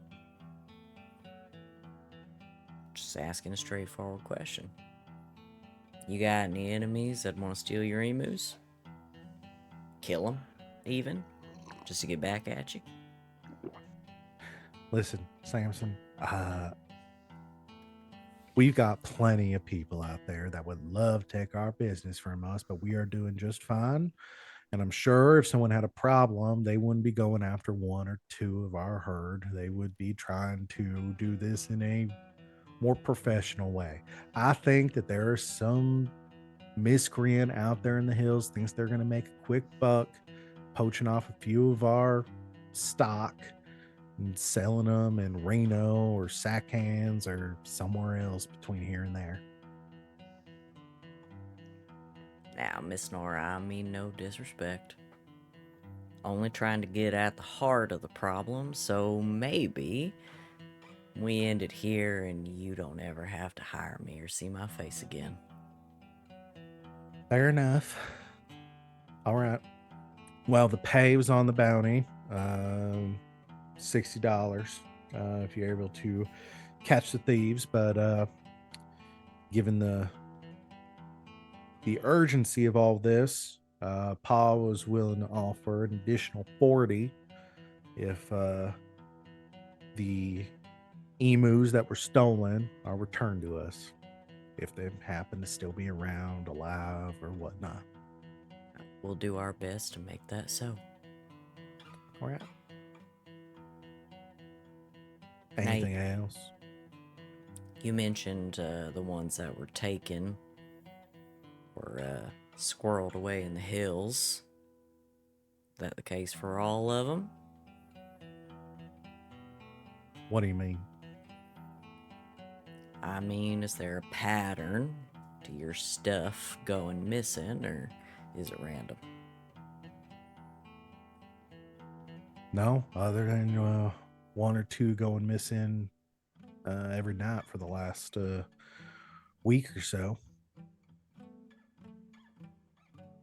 But I don't know where they took them. I'm just making my guess. Figuring out where they are is your job. Just figured I'd ask the smartest woman around if she knew anything.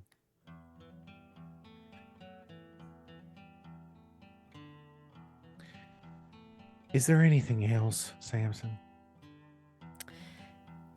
No, ma'am. I believe I'll take my leave. All right. Move along now.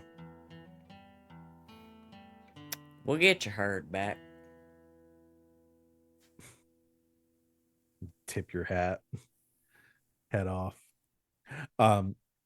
So I'll give you a little more context too from the conversation as you kind of walk over the farmland, just so you know kind of what you're looking at, and like other than the conversation that you had. So like I said, the main farmhouse is just off the road. It's the northernmost section of the ranch. You have this large fenced in area where a lot of the flock of the herd of emus are located, The but they're not flirt, if you will. the flirt. But the you're looking at like there is I mean, this ranch is a major export, major business in Crater's Edge. The So they're, I mean, they've got a head of like probably around 200 or so, um Okay. in the in these lands here. Not all of them are kept like penned up here. It's like there's a process like domesticating them and taming the emus, and there's the husbandry area where they're, have they're breeding the emus and selectively and stuff too. But a large amount of the herd like grazes openly, kind of in the hills south, like in the dust fields and stuff here too. So again, not everything is contained, but yeah. Okay. Can I, because I forgot I'm good at this, can I call for a roll? Yeah. Just during that conversation, can I have, because I have rolled a read to try to get like a sense of, is she hiding anything? Is Yeah, she yeah, maybe you like, can. oh, there's some like, shit going on she's not telling me? Yeah, we'll flavor this as an additional gather information. So you can certainly do that. I think I'm pretty good at it. We'll see. A skill I forgot I had. That's a 6. All right. 6. You read on her. I mean, other than the obvious that Yeah, I'll for say whatever anything I don't reason already know. that we'll have to outline at some point, she just doesn't like you. But We'll work on that. the read that you got from her is that she is very frustrated by like, if this is not like a major theft, like a couple going missing from this massive herd like is annoying, and it's like this frustration with like, if this was more of a direct attack on their farm where like, they had a bunch of their emus getting poisoned or being stolen like en masse, they'd probably get the like law enforcement involved and they'd be able to take like more drastic actions here. With this more like petty theft that's going on, they're resorting to, posting this bounty. So you're gathering from Nora, this isn't the ideal. She'd rather not be working with a bounty hunter on this. But you also pick up from that and her interactions is that this likely is not a job like, if there's a rival, like a competitor, like a rival rancher, some sort of competitor, like business wise out there, um, that she that bigger actions would like, they wouldn't be taking one or two emus, like Yeah. they wouldn't be like stealing one or two at a time, like that doesn't help them in the long run. There would be some sort of like more drastic action being taken. So likely whoever this is, and like your read on this is someone who wants the emus specifically. Got it. But from her, like, and her frustrations up here is that you don't anticipate, you don't gather that, you gather that she was being truthful with telling you that that she doesn't know who would be behind this. She's irritated that she's even having to like do this. Yeah. Okay. Yeah, because the McGreedy's are a very powerful faction in Crater's Edge. So enough to make a dent, but not so much that they are gonna like call in the cavalry. Yeah. Understood. Yeah. I mean, quite literally call it the cavalry. Yeah. In this sense. Yeah. Okay. Tip my hat. I get the fuck out before she shoots me. Okay. So Samson gathered some information. Do we feel it as far as continuing with our job planning here? Y'all have an idea of what kind of run you want to do? Now, if we're catching us some emu thieves, I say a trap makes sense. Oh, can't hear you, Wally. Am I coming in through now? Yeah. Yeah. Okay, cool. I was muted. I think set a trap might be sense for this. Doing like a sit and wait kind of thing, and then see who is doing this and where they're taking these emus at, if they're like for some reason. I like it.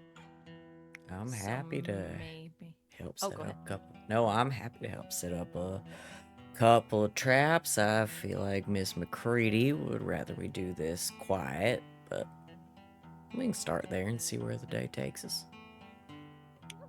Now, looky here, son. Not all my traps are big and loud. Okay, most of them are big and loud, but No, Nana I can knows whip up. nuance. I can whip up something that's a more low tech. This ain't gonna be like my Sample. 10th birthday all over again, will it? Not everything's like your 10th birthday, all right? As much Your as you 10th, may think. my 10th birthday is the reason why I have this, and you see the notch in his ear that's missing. Hank, what do you think? Oh shoot! It's my first time with you, fellas. I'd just as soon follow your lead, but I think a Alright. trap's a good idea. We catch them unawares and maybe get some information out of them. Maybe follow them back. What are you good at, Hank? Can you keep quiet? Can you sneak around? Are you Not too bad at skulking around a bit when I needs to. All right. I'll We stick all with know Hank. I ain't one for skulking around. No, Yeah, we that's know. very true. I How about have it? other strengths. I'll stick around with Hank and, not the sneaking around part, but more of the jumping down the spring of the trap kind of part. Grabbing them if they try to get away. All Now, right. now, how big an area are we talking about again? Well, we're talking about an entire farm, but I think, based on what Miss McCready was able to tell me, might be able to pinpoint I don't know, completely lost the word I was looking for, but you know. A lookout point is what you mean, right? Yep. Yeah, that's the word Yep. you're looking for, right? Okay. Yeah. No, we might be able to find a trail, see where they were taking the emus, a couple of them, and find a good lookout point. That's what I would say. Is this a point where I could say I do a flashback for Eli trying to see if there is like a specific, because I think if Samson shared the information about that, like, hey, some crew is trying to like get these emus, would this be something I could investigate into? So it wouldn't be a flashback at this point because we're not actually in the run yet. Okay. But it could be a gather information. Yeah, I would like to do a gather information thing about which like gang would want to steal emus for any reason, because this is a common thing, but also weird that of all people that you would want to go after one of the bigger ones out there. Yeah. Absolutely. You could put out some feelers and see. So are you thinking like reaching out to contacts and trying to find like who might be up to some shit, or are you or like what's your approach here, I guess? Okay. I'm thinking if I want to do a big reveal now or not. It's only episode 2. It is only episode 2.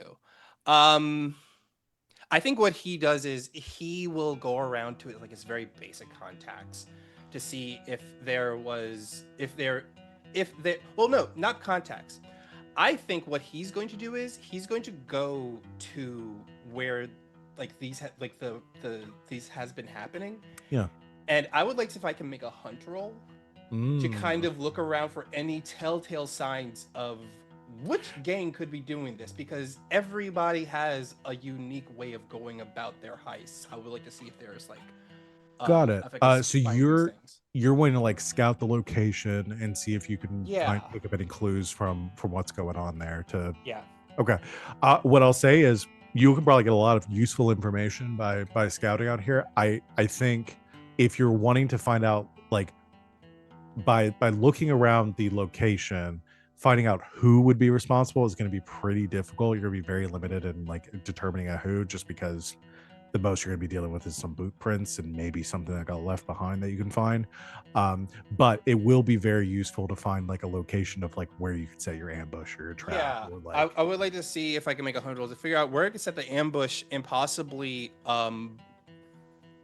yeah, just pretty much where we can set the ambush and maybe figure out how many of these dudes are doing this. sure, yeah, That I could probably be able to figure out from not exactly who, but just how big of a group is doing it. absolutely.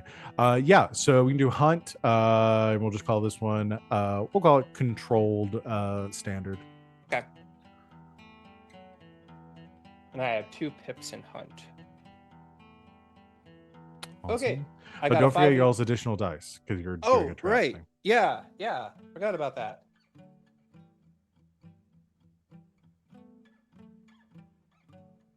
Okay, that'll be 2 6s.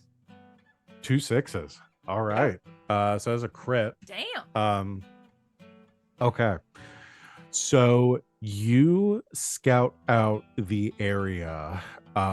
You're able to find so south of the farms, like towards the dust fields, it's this like windswept area with these large there are a few dozen of these large like windmills out here that the McCready family uses to like grind down the hay and the you know like they set them up as like mills unless like it doesn't generate power but is utilized for their intended purpose.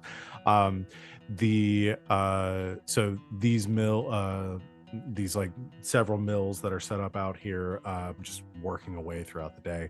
The emus kind of like meandering between them across the hills. The terrain here is pretty rocky and uneven. The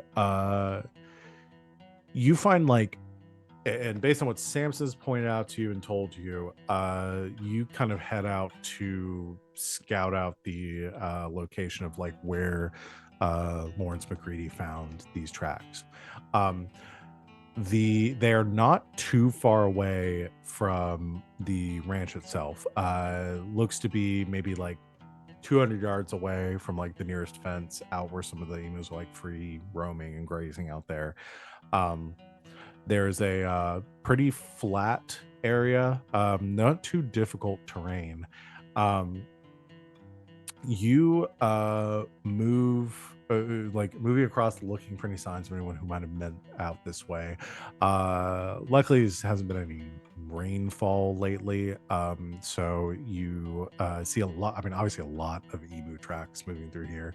And you can see like a lot of the herd moves through this location, this like small kind of like valley south of the farm. You do find you find some boot prints coming out here. There look to be multiple sets, but some of them have kind of faded almost like from the wind and everything else more than others. Like there look to be more recent impressions and impressions from maybe a few like a day or two ago.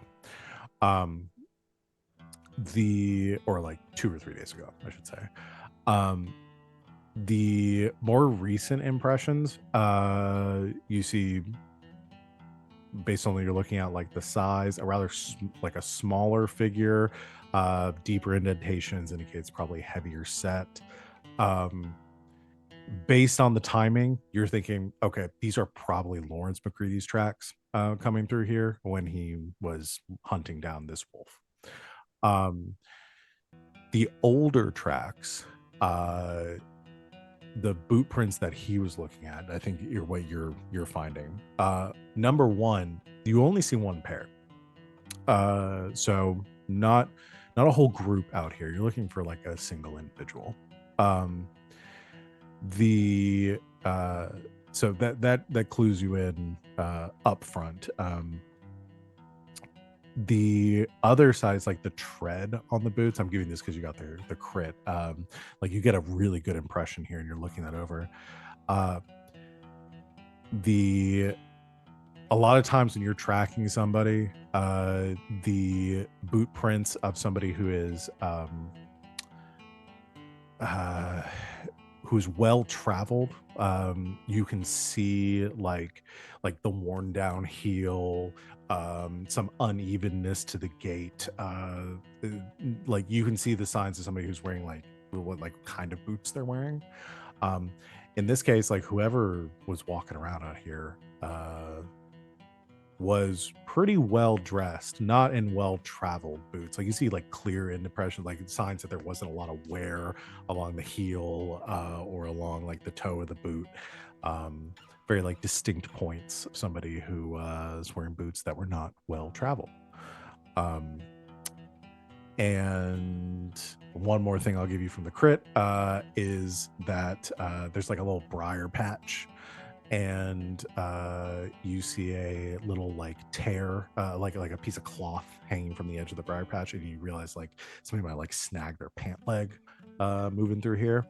The fabric from that pant leg, as you like pull it off, where you would normally expect like cotton or some sort of like cheaper like material, this is like pure like wool, um and is very unworn. It looks pretty like new. Oh, okay. Um, I think, yeah, Eli definitely relays that information back to the others. Well, there's a spot we can, keep a lookout at. But here's something that's really weird is that went digging around at the place, and whoever is involved with this is, how can I put this lightly? They rich. Why you say that? The boots, they look like rich people boots. Don't have a lot of, walking to them. Like really fancy looking, really fancy stuff. Something you really want to take care of and look good in over practicality. And there was some fabric I found. It's nice to the touch. It's fabric you don't wear if you're just gonna be, rustling up some emus and selling them off someplace. Whoever's doing this is, they're well to do, which is really weird because you wouldn't be wearing that kind of stuff if you're doing this kind of stuff. I mean, it would make sense if only a couple of the emus have gone missing. And here's the other thing. That was the only set of footprints I could find.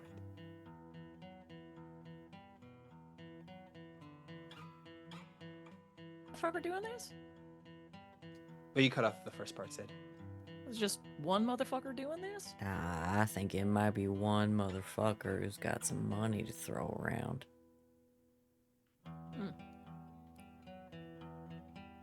All right. Well, I guess keep an eye out in the next couple hours for some rich prick with a tear in his pants. I don't know that he's the one doing it. And one rich prick is not gonna get his hands dirty. Stealing emus, I mean, come on, that's nasty business as it is. But I imagine he's got one or two folk that he really trusts. It's doing their best to hide their tracks. Probably. All right. Well, we're not gonna figure it out just standing here with our thumbs up our butts. So let's get to work. Yes, ma'am. Yes. So it sounds like y'all's is basics of y'all's plan: setting a trap, catching this person. So that sounds like deception to me. Lure, trick, manipulate. So the question is, the detail is the method of deception, which I think in this case is what kind of trap. I want it to be one of those big old goofy cartoony ones with like the little loop that like pulls them up into a tree. It seems like it'd stay quiet and also be really funny. I'm here for that one. I picture the trap be something like that. And I think the way Eli would support this trap is that he would be like Overwatch, long range Overwatch with a rifle. And in case something Oh, you goes- don't have to plan this much. I'm gonna Oh, stop okay, you yeah. right there. We All don't right, need to good. plan this much. Okay, Yeah. cool. Okay, cool. But yeah, no, I agree. It should just be either one of those loopy traps or a big old cage falls down on them. I think we set some good old-fashioned hunter's traps. We can set multiple of those. Yeah. Pretty easy. I'll make it old-fashioned. I think, if I may, that we put out some very obvious hunter's traps. Ooh, yeah. As like misdirect? Yeah, that they... Oh no, a big bear trap? Oh boy, hope I don't step in that. Joke's on you. Loops around your bear ankle, trap. pulls They you up step into into- the tree. They step into a smaller bear trap right next to it. Okay, so you want to set up some very obvious bear traps and then a snare to actually Yeah. catch them. Yeah. Okay, love it. Okay, so we've That's got just what I'm reading from the room. Anybody can tell me I'm wrong. Oh, no, love I'm here this. for it. And No, it's also yeah. pretty simple. Like, I Yeah. mean, Yeah. We, Yeah. we set up some very basic, very obvious hunter's traps, but the real hunting is in the snares. Yeah. Got it. Yeah. Okay, so method of deception is setting up traps near the space that you have seen these tracks going through before, hoping that they will go through the same spot again. Yeah. Love it. So we are going to talk item loadouts. So this will be for this entire job. We will the item loadouts you pick are either light, normal, or heavy. This indicates how much stuff you are carrying during this operation, because y'all don't have to decide right now what it is you have on you. Essentially, you pick your loadout, which is either it's 3 load for light, 5 load for normal, 6 load for heavy. And then during so you'll check one of those boxes, and that's basically how many pips you can mark during the run Got it. to say that you have an item on you that you need. We all also have the bounty rigging thing from our posse, so you get 2 extra load for weapons Yep. or You're documents. so right, bestie. We picked that out the gate this time, Val. yeah. So that is 2 load for what were the 2? Weapons and documents. Weapons or documents. and weapons Yep. or documents. Awesome. Yes, so you have that to spend as well. The importance of this narratively, like why you wouldn't just pick heavy load every time, is that the type of load you pick visibly reads to anyone who sees you. So if you pick a light load, then you mostly appear normal. You don't have much on you. People would just see you as a normal person in like day to day. If you pick heavy load, then you look like you're up to shit. You've got weapons slung over your back. You've got your like gear around your waist. You got a backpack on. Like people will look at you and like read you, clock you as like somebody who is up to shit or who is a potential danger. So you can decide based on the score that you're doing, kind of what what the vibe is here. You may say like it doesn't matter if anyone sees us, like I'm just going to go heavy load. Or if you want to have the option to maybe pass yourself off as somebody who is like not getting up to shit, then you might want to go with light. Normal falls in the middle, where it's like you you you look like somebody who like could get up to business, but it's not necessarily that out of the ordinary. Yeah, I'm gonna do a light load. Okay. I ain't Wow. doing any sneaking around. I'm just sitting on my old ass waiting for these traps to trip. So I'm going heavy. Fuck it. I'm gonna go normal with this. Okay. I'm also gonna go normal. Okay. 1 light, 2 normal, 1 heavy. Excellent. And just a reminder that anything in your load or equipment in italics means it doesn't count for your load. You can do this for free. Yes. Okay. Like my comforting song. Or my Yep. disturbing truth. Or my small piece of hellstone. I have a drawing. I'm gonna What's roll. Not your again. drawing? Oh no! What's I'm- your drawing say? You have to put Carter Uh, away. No, it's man, I tried so hard not to make him sad. Picture of a lost love. God damn it. Damn it, Yeah. Sita. Wow. I'm gonna call it a family member. It's a picture. It's like maybe an old family photo. Yeah. I will allow it. Thanks, Wally.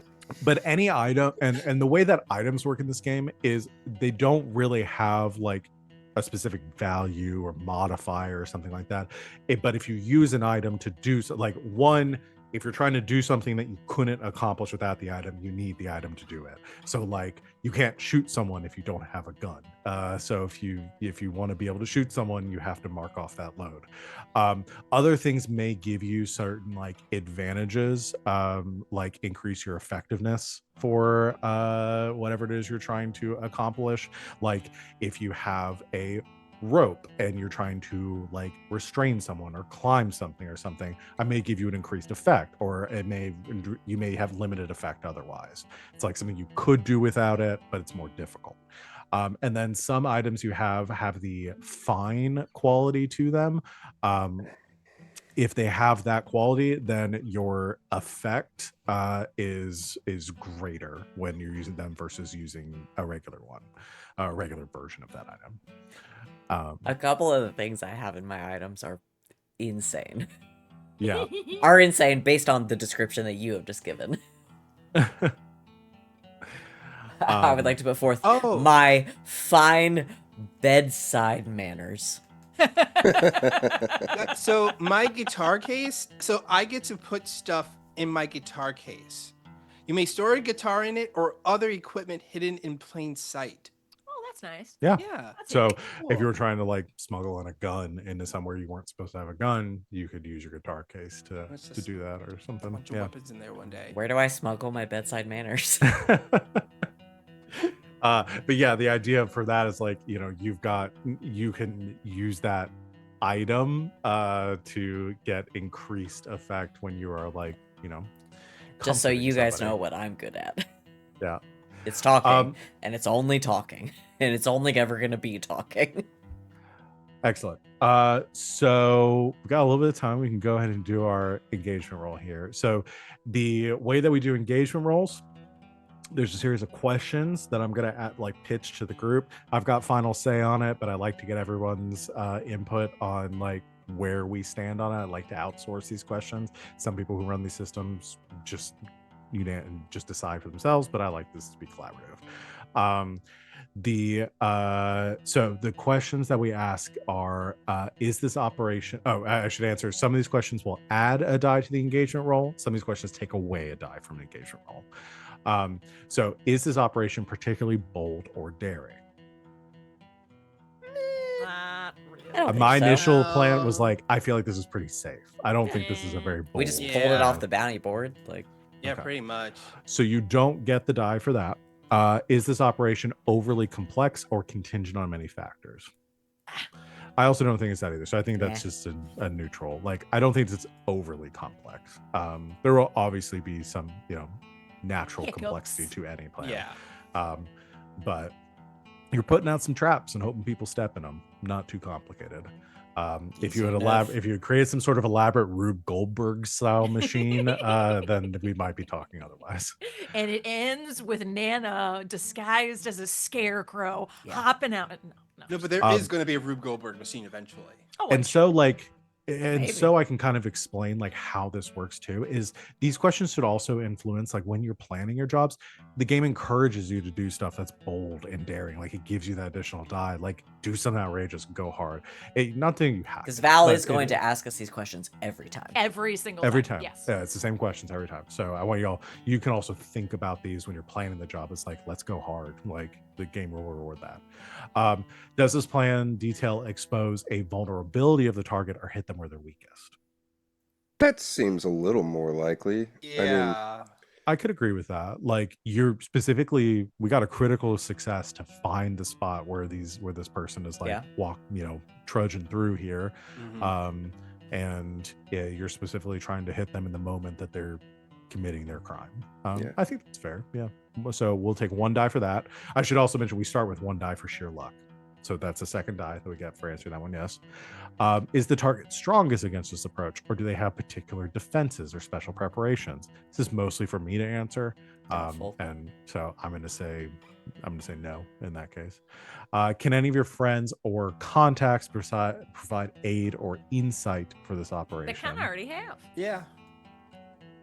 Oh yeah. So are we talking about I almost said Lola Nora. because she's a bunny. Lola. Nora. She was the Bunny. showgirl. Yeah, I think that's fair. Well, is she a friend or contact? She's a contact. She's a contact. Yeah, Okay, I would she's say a our friend, but contact. she's definitely a Okay. contact. She's a contact. All right, I'll allow Are it. we friends? No. Did I know her and contact her? Yes. Are any enemies or rivals interfering with this operation? Not currently. Y'all don't really have anyone that's super on your trail right now, but that might change. Are there That any other will elements change. you want to consider?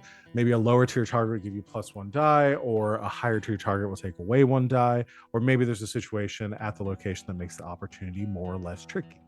I don't think the location here is providing any sort of changes. It's pretty straightforward. You're out in the middle of nowhere. As far as the tier, the job, this is where I'm going to take into consideration the like when we're doing these bounties is like the type of bounty, because I think I mentioned last time certain like monetary quality of the bounty, like how much money you're being offered, corresponds with a different tier for the job. The $60 bounty you were offered, I know there's the additional payment, but the core like $60 you're offered puts this at a tier 0 bounty, which is where y'all are at right now. So I'm not going to take away a die for this being like a more difficult job than you have the resources to handle. If this was like a tier 1 or tier 2 job, while y'all are tier 0, I would take away some dice for that. So 3 dice. We are gonna go ahead and roll our engagement roll for this. So once again, since I'm explaining everything for our new people, the way that engagement rolls work is I will, now that we've determined the amount of dice I'm going to roll, I am going to make the rolls a fortune roll. 6 means it's a good result. You are in a controlled position when the action starts. If it's a 4 to 5, it's a mixed result, means you're in a risky position when the action starts, so things are a little uncertain. 1 to 3 is a bad result. You're in a desperate situation when the action starts. So that means like where we are going to cut to after this engagement roll, because we're going to just cut into the meat of the matter. It's going to be bad if it's a 1 to 3 versus if it's a 6. You may have already like overcome the first obstacle in place. So And as we found on Saturdays, if it is a 1 to the 3, that is when we are most successful. when y'all do your best work, yeah. If this is a we 6, do our best then that work under means, pressure. If there's a 6, we're fucked actually. So yeah. All right, I'm gonna roll fortune here. And oh, crits! that's a critical Woo-wee wow wow. Oh my gosh. success. That is We already a- caught him. It's done. Yeah. Game over. We did the go home. job. Game over. We did Game it. We over, won. man. We won. Okay. So critical means a critical carries the action beyond the initial obstacle deeper into the action of the run. So that means we just overcome any of the first obstacle that I would have put in your place here. So I think this is actually perfect for we can kind of use this as our stinger at the end here, because let me change. I'm gonna do some like spookier music since it's the middle of the night. I'll set up a trap. After sunset, the countryside of Crater's Edge cooling as night takes hold. You can see lights from the town kind of illuminating in the distance as the as Bucky's roars back to life, and most of the denizens of Crater's Edge have wandered into the town. You, however, find yourselves on the outskirts. You hear the howling of a coyote out in the distance. The chirping of insects that have crawled out from under the rocks and the shrubs that they flee to during the height of the day to avoid the heat of the sun. A scorpion kind of crawls up over a rock and perches there for a minute, while all of you wait out in the shadows. There's the creaking of an old windmill about 20 yards out from you, and currently perched up on a slight ridge over this dip in the terrain where Elijah found these tracks. I'm imagining all of you perched there. I guess Elijah, you specifically said you wanted to be further away from the group. So imagining Elijah kind of on a ridge at a different elevation, a little bit further off, rifle in hand, keeping overwatch. While the rest of you are in your various hiding positions, ducked behind some shrubs or laid flat in the dirt, peeking over the ridge. You've been waiting for close to an hour now, as the sounds and smells and sensations of the evening have continued to wash over you.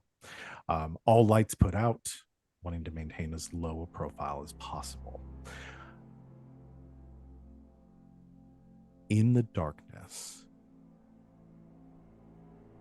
about 30 yards out to like the northwest of where you are, kind of like towards town,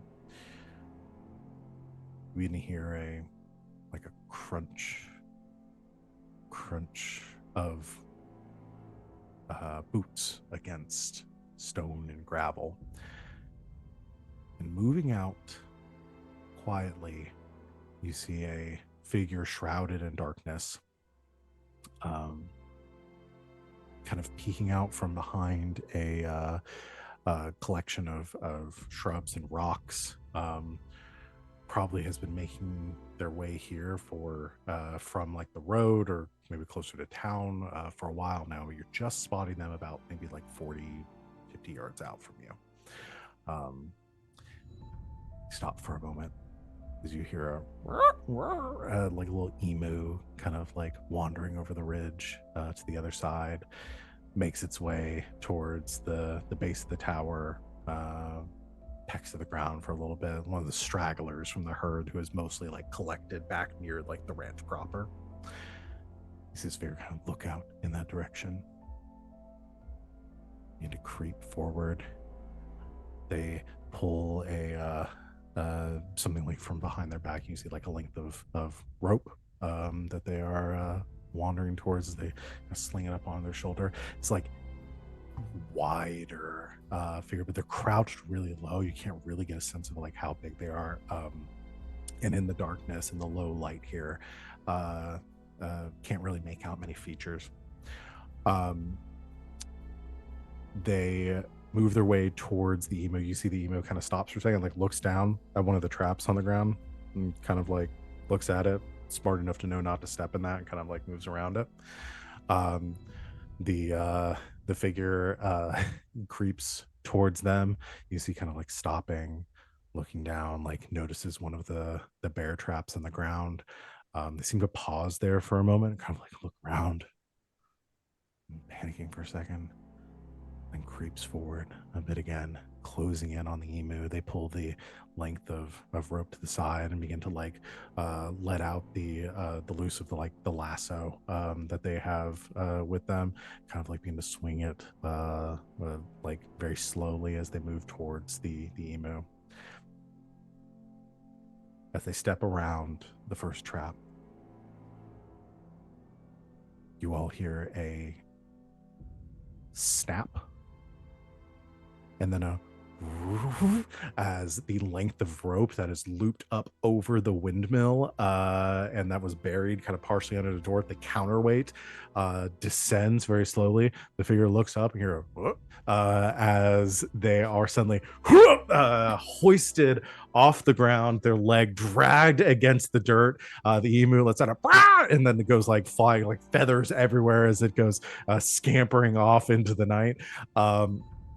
The figures hoist off the ground. The counterweight hits the dirt with a heavy boom, and the figure is then suspended from the from one of the like counter the like cross beams of the windmill, of swinging back and forth wildly for a moment, flailing their arms out. You see their hat falls off of their head as they're going, "God damn, what's going on here?" It's been like curse and swear and like body hitting the side as you see two large bunny ears Fucking knew it. scraping the ground as I imagine one of you having like a hooded lantern or something, like yeah. pulls the light out, the spotlighting the windmill, and your quarry swings back and forth as you see none other than Otis McCready hanging from the counterweight, blood rushing to his face. You can see the red kind of peeking out from his white fur, and he kind of like hands raised above him, this heavy set bunny rabbit looks out at the spotlight kind of squinting and says, "Now, I don't know who you are, but this is my land and I demand you let me down right now." Why don't you tell that to your... Is Otis the father?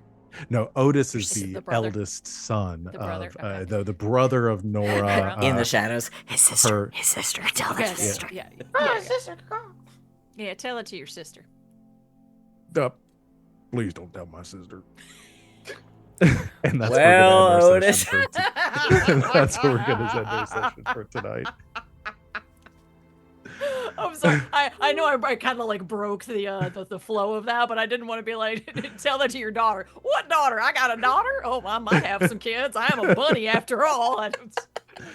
Oh man, but we'll end You there. can't 'cause we're getting stand with close a to time. pitchfork in your daughter. No. And we'll see what Otis McCready is up to. Damn, Otis, you fucked up. Damn, Fucked Otis, the up. fuck, dude. You fucked up big time.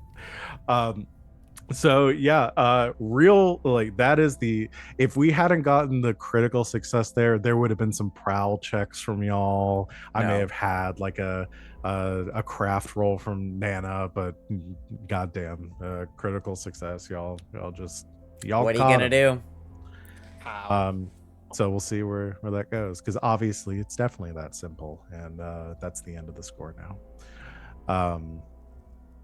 So end of session stuff. Let me move to some less dramatic music, and we can, there we go. All right, end of session questions or statements or XP. Rules advancement. So I'll go over these again. I'll go over them every session, but You get an XP for any desperate action rolls you make. I don't think we had any of those today. I got one. Yeah. When'd you do a desperate? Oh well, I bumped it up to. Oh no, you had a risky limited action. You Oh, bumped no, limited you're up right. up to standard. Yeah. You're right. I switched. No, we didn't have any desperate actions. Y'all were in a pretty safe place today. Nobody put themselves in a lot of danger today. So we'll see. That'll probably change next session. You also have your playbook specific XP triggers where you address a challenge with something. Yep. So if you feel that you met that, give yourself an XP. Can we say what they are? Because we haven't really gone over them before. Yeah. I am going to say that I definitely got an advancement with Elijah, because the outlaw is a maverick, a desperado, beyond rules. The fact that he, even though Nana told him not to get the 79ers involved with the bootleg Hellspit, he's still doing it because he has his own rules that he wants to live by. But it's also leading into the fact that he looks out for these kids and he wants them to thrive. So what is your and I'll specify. Yeah. So what is your thing right now? Is address a challenge with? Yeah, address challenge with breaking the rules or daringness. Okay. And to set the expectation for addressing a challenge too, so you all know, is to address a challenge, and this is what the book says, your character should attempt to overcome a tough obstacle or a threat. As long as usually if you're rolling a die, then that's considered an obstacle or a threat, but it doesn't have to be. It can be something that happens in role play. As long as you feel that what you did was, again, a tough obstacle, a threat of some kind. Nana's pretty threatening. Nana's super threatening. I'll be more I'm the generous. scariest thing in this town. We can be a little more generous because this is mostly a role play episode, and I want to make sure y'all get your XP for stuff too. But this should encourage y'all to, again, take risks and confront challenges you following the kind of guidelines of your playbook. I caught a rabbit. Technical skill and ingenuity. Yep. Yes. Mine is address challenge with influence or empathy. Yeah. You definitely try, and again, it you get it whether you're successful or not. So I tried. even failing with Nora, or how I didn't fail. It was a mixed success. It was mixed success. Yeah. But yes, influence. I mean, Nana is obviously giving me a lot of that, but Yeah. Empathy. Yeah. And what's Hank's? Mine is addressing a challenge with force or physical expression. I don't think I actually did. Yeah, I guess not today. Yeah. You will definitely have the I'm- opportunity to do that. I only got 1 XP less. I should do. Yeah, express beliefs, drives, heritage, or background. I think I did do that. I talked a bit about my background, and Yep. I kind of hemmed and hawed about it a little bit, but him not using a gun we came up. Yeah, I mean, you do. I mean, you hit like a lot, like sharing things about yourself, asking questions about people's like rumors and stuff like that. You're giving, yeah. So I think for sure. Sweet. And then last is you struggle with issues from your vice, mutation, or stigma. We haven't gotten into those Stigmata. yet. Oh, sorry, stigmata. We haven't really gotten into any of that. Well, nobody has any mutations or stigmatas yet, Not and yet. we haven't really gotten into vices yet. So we will deal with that. It's capital V vice. So if y'all's characters may have lots of vices, but you have one capital vice. So when those come up, we will deal with that. And again, with your vice, like it's if your vice tempted you to some bad action. So if in role play and in episodes that aren't downtime during scores, you want to like say like, I'm actually going to do something that's less favorable for me, or that might, cause some trouble because of whatever my vice is, then have at it. You can make that role play choice. So it just has to essentially invoking your vice to voluntarily give yourself some kind of consequence. So that's PC advancement. Van, you've got the stuff up for the posse. I do. for our posse, execute a successful bounty or treasure hunt. Not yet, Not Not yet. yet. We're getting close. No. but we're working on it. We're getting there. Everyone's favorite, contend with challenges above your current station. Everyone's above our current station. Yeah, everyone is. Yeah. I because- would even say that, especially what Samson did with talking to her, it was definitely talking to someone above our station. Well, and some of that has to deal with like the Yeah. factions and everything. yeah. Yes. So I guess the challenge of talking to Nora, and then also getting involved with the 79ers Yeah. as well. I think both of those count in small ways, so we can give you the 1 XP for that. Let's say like both of those were like half a challenge, so adds Sure. up to 1 full challenge. I guess technically the Hadaway sisters are 0, or nope, they're 1. So yeah, them two, Okay. dealing with Charlotte Hadaway. So 1 XP for that for the posse. Bolster your posse's reputation or develop a new one. Our reputation is professional. Pretty professional, I think. I'd say we're getting there, depending on how this job goes. I mean, we just started, you know. The first job is never the professional job. It's just setting the standard of how we handle things, of what our usual modus operandi is. Okay, so we'll hold off. The final one being express the goals, drives, inner conflict, or essential nature of the posse. I think sitting around the table at Nana's Yeah. is a Yeah. fun sort of essential nature of the posse so far. Yep. I think y'all are definitely settling into your characters and have already building a good rapport. So absolutely. I'll give us one for that. Yay! Excellent. All right, let's do stars and wishes, and reminder at this time, if you haven't put anything in there yet, to check out the quote Quotes. stock and add anything that you can think of. But who wants to go first with star and wish? I can kick us off. My star is gonna go to Nana. Because Nana was just so incredibly Nana during this episode. I think this was a really fun, like, dialing in of the characters that we set up in the first one. And I think, Sid, you really hit it with a couple of very quintessentially Nana vibes that I'm excited to see more of. So that's my star. Yay. My wish, you know it, you love it. Train heist. Hey! Put that on the list. I want to do a train heist.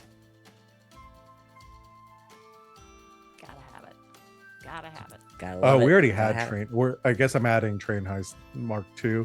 I think like 4 people voted for Train Heist last. Oh, do you want me time, to? too, so- Do you want me to do a different one? I No, voted if you for want to just Demons keep last wishing for Train Heist, because yeah, I only have 2 wishes on the list right now because I'm pretty sure 3 of y'all voted for Yeah, Train we Heist. did vote And for I Train just said Heist a lot. demons. Okay. Okay. Okay. remember Okay. we talked about, Wait. No, wait. Y'all I'll pivot. y'all wanted multiple factions like Bullet Train. That was we had a whole Yeah. conversation Yeah, about that. that's what it was. We were Yeah. like all adding our different things that we wanted in the train heist. Okay, I have a new wish. Okay. A sexy demon giving us a quest. Yay! Okay. Like that too. You could put another tick next to train heist because that just. Should I just say that like at every wish Until you get your train heist. that you get is your train You're heist. just giving me your secondary wish every time. Yeah, but your is primary train- wish is always train. is I'll train just heist. make Train Heist a larger font every time somebody Each wishes Yeah. for it. time until that's it what you takes do. over a whole page. So I don't have to Yeah. sort of waste my wish on that. So my new wish Until- is a sexy demon that wants us to do a crime. Yeah, until like I have to scroll like for 10 minutes through my notes to Yeah. get to the next thing. Yeah, after yeah, Train yeah, Heist. yeah. Yeah. Correct. Like when you're scrolling to verify your age. Yeah. Yeah. Yeah. Oh, Woo. buddy. Yeah. Okay, yeah. So I want us to meet a very sexy demon who wants us to do a crime. Okay. Mhm. I added that qualifier to the demon's devil's wish. And I keep doing this, and I don't know, my body is doing this, so I feel like I should just say like that.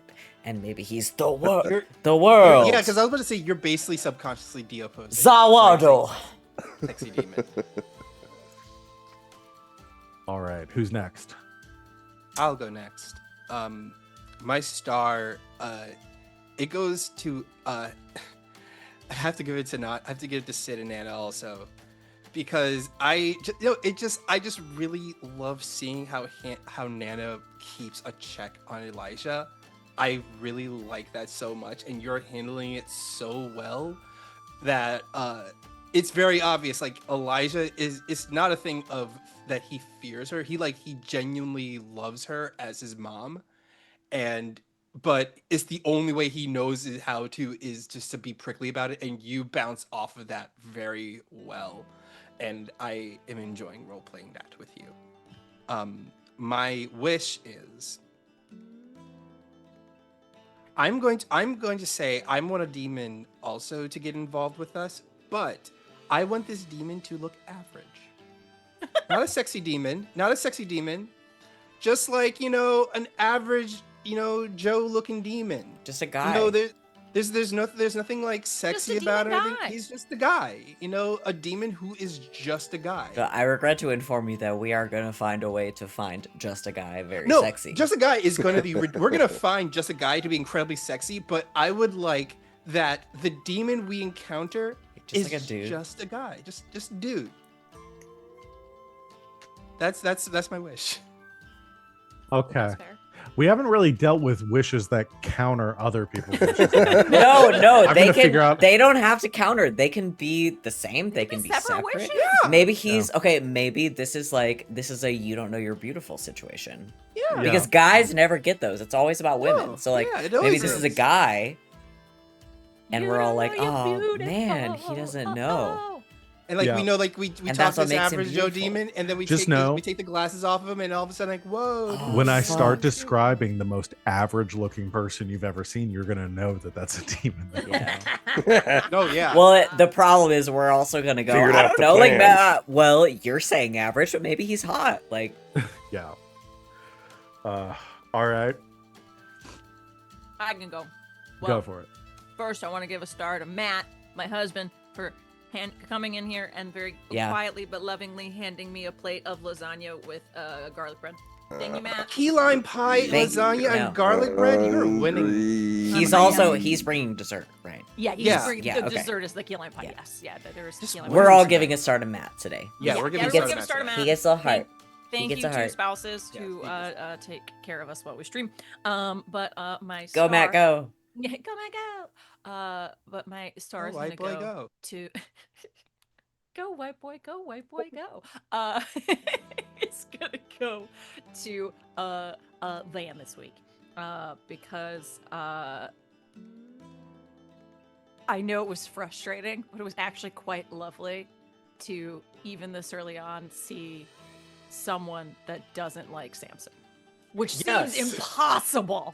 Which seems absolutely like, who doesn't love this guy? He's so nice, but he's not like a total like kiss ass. Like, he's real, he's down to earth, he's like kind, but like can still kick ass. What the fuck's Nora's problem? I mean, for real, what is her But problem? the thing is, at the same time, I get it. I get why Why? Nora, because like, hey, look, you are locked in. You're doing your work. You just want to get work done. Here comes this charming, wonderful fellow who is about to like talk your ear off, trying to like get all this stuff. Like motherfucker, just tell me what Samson you want. doesn't talk your ear off. No, but Samson just is a cool, just tell me. calm, collected, to the point. man. Don't fluff it. Don't try to like ask me what the weather is. wasn't Tell me what you fluffing! want. Tell me what you want and move on with your life. I'm sorry, I'm dying on this hill. Samson is the perfect man. Oh, no, And he is the anyone perfect that man. does not love Samson, I don't get it. He I is don't the see perfect it, I don't person, get it. but sometimes you just don't want to deal with like nice. You know, sometimes you don't want to deal with nice when you're working. I get it. I totally get it. Yeah. Can I just say one thing? Think. Hey Val, can I say one thing? She thought you were kidney papped.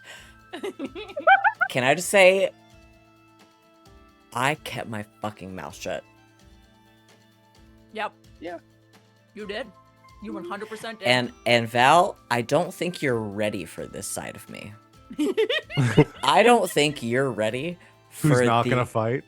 for the listen. I think I've dialed it in. I think I am doing an incredible character study in which Fantastic. I spent 20 minutes listening to you shit talk me and be shitty, and I said, Okay. "Yes, ma'am."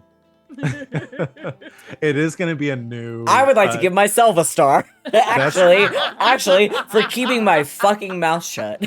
It is gonna be an interesting shot because you usually like. I don't think you've ever played a character who did not immediately like No.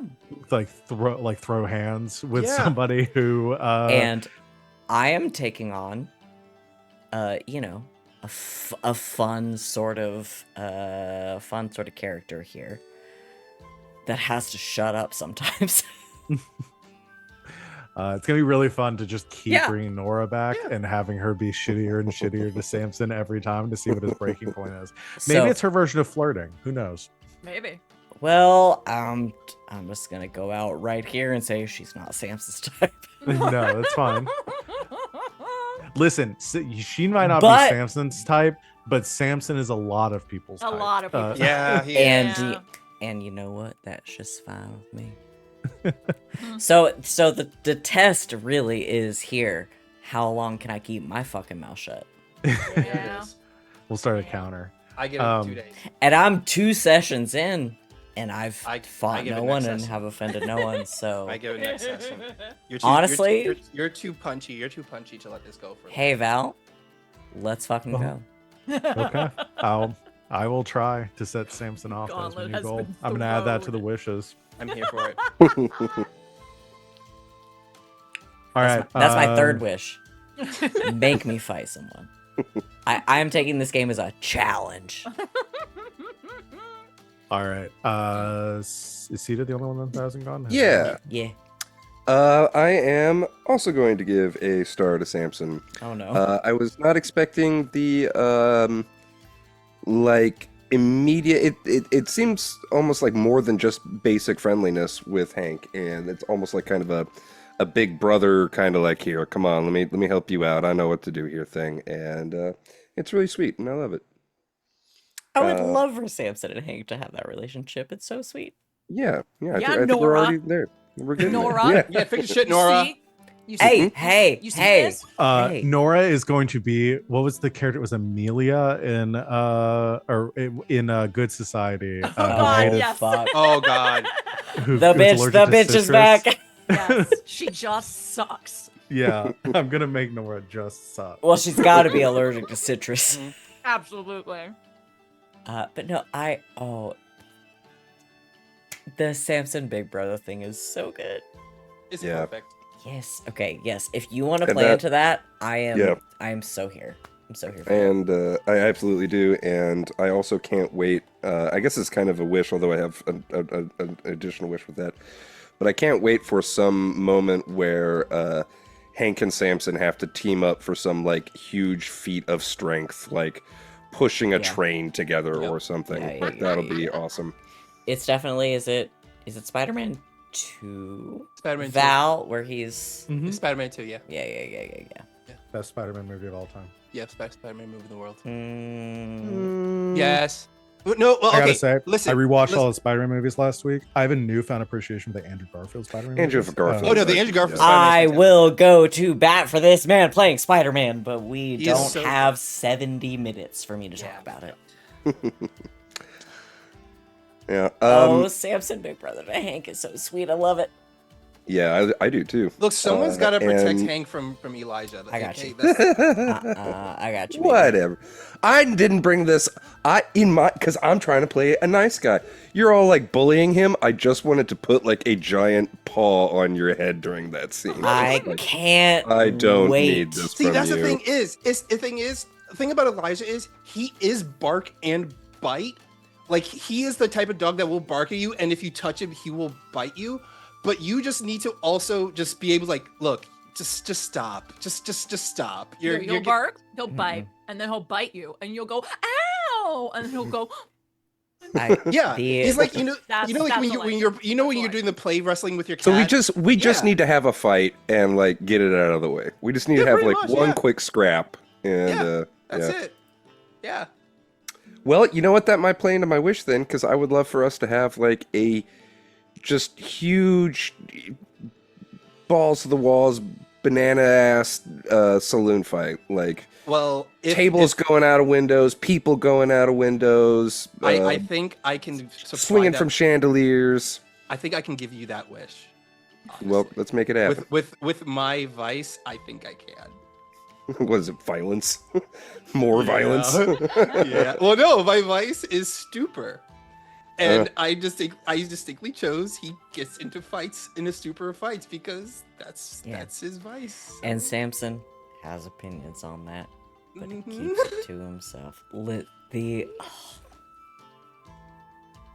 Hank is not ready for Samson to be his big brother. Oh, I am though. It's gonna be fun. Oh, I'm so excited. And y'all maybe I get to be the sad boy this time. That's true. Yeah. All right, I'm going to give the quote today to Samson for the Resident Evil quote of "Welcome to the family, son." You clocked my ass. That is much different context. That is a much Jack less Baker insidious. original. You didn't hit Hank with a shovel immediately after saying it. I did not, but I did say "Welcome to the family, son." Yep. So good stuff there. Thank you. All right. Well, that is going to be it, everyone. Good session. Thank you, everyone out there, for watching. 3 more hours. I know. 3 more It hours. went by so fast. Characters. I'm just spoiled from Saturday's getting to play for 4 hours. But leave them wanting more. We'll be back next Monday. I didn't confirm. Yes. Yeah, I'll be. Yeah. Okay. All right. Want to make sure.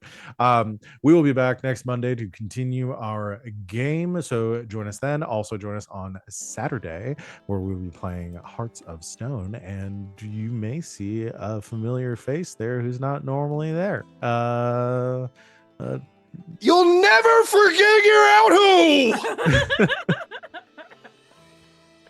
Yeah. You'll never get it's Sita. Sita's there. It's I am? It's Michael B. Jordan. I'm surprised. guys, you know what? You realize we just missed out on the greatest joke setup ever. We could have just like, that's right, and his name is John Cena. Cut the And feed. I used to hate it. Cut the Cut the feed. feed. Cut the feed. All Wait, right. who am I talking to? I'm the one that's controlling the feed. I'm the feed. I'm the feed. Yeah, is it Van? If you just want to like when we exit, just like have John Cena's face. Oh just, yeah, like, no, slowly pan I onto- will definitely fix it in post. I just remembered that day my camera wasn't working. Yeah. And you're welcome. Yeah, we played a game with John Cena. You're I remember welcome. that. Yeah, I am Mermaid John definitely gonna edit this video, and I'm definitely gonna do Totally, some alright. real Yeah. fun stuff. Yeah. Take us out, please. Yes, we will, but we will be back on Saturday and then on Monday. So if you want to see more Force in the Dark stuff, join us for both of those. I want to thank everyone out there for watching, and I want to especially thank my lovely players for making this game such a joy to run. We'll see you all next time, and until then, good game and happy trails, internet. Yeehaw!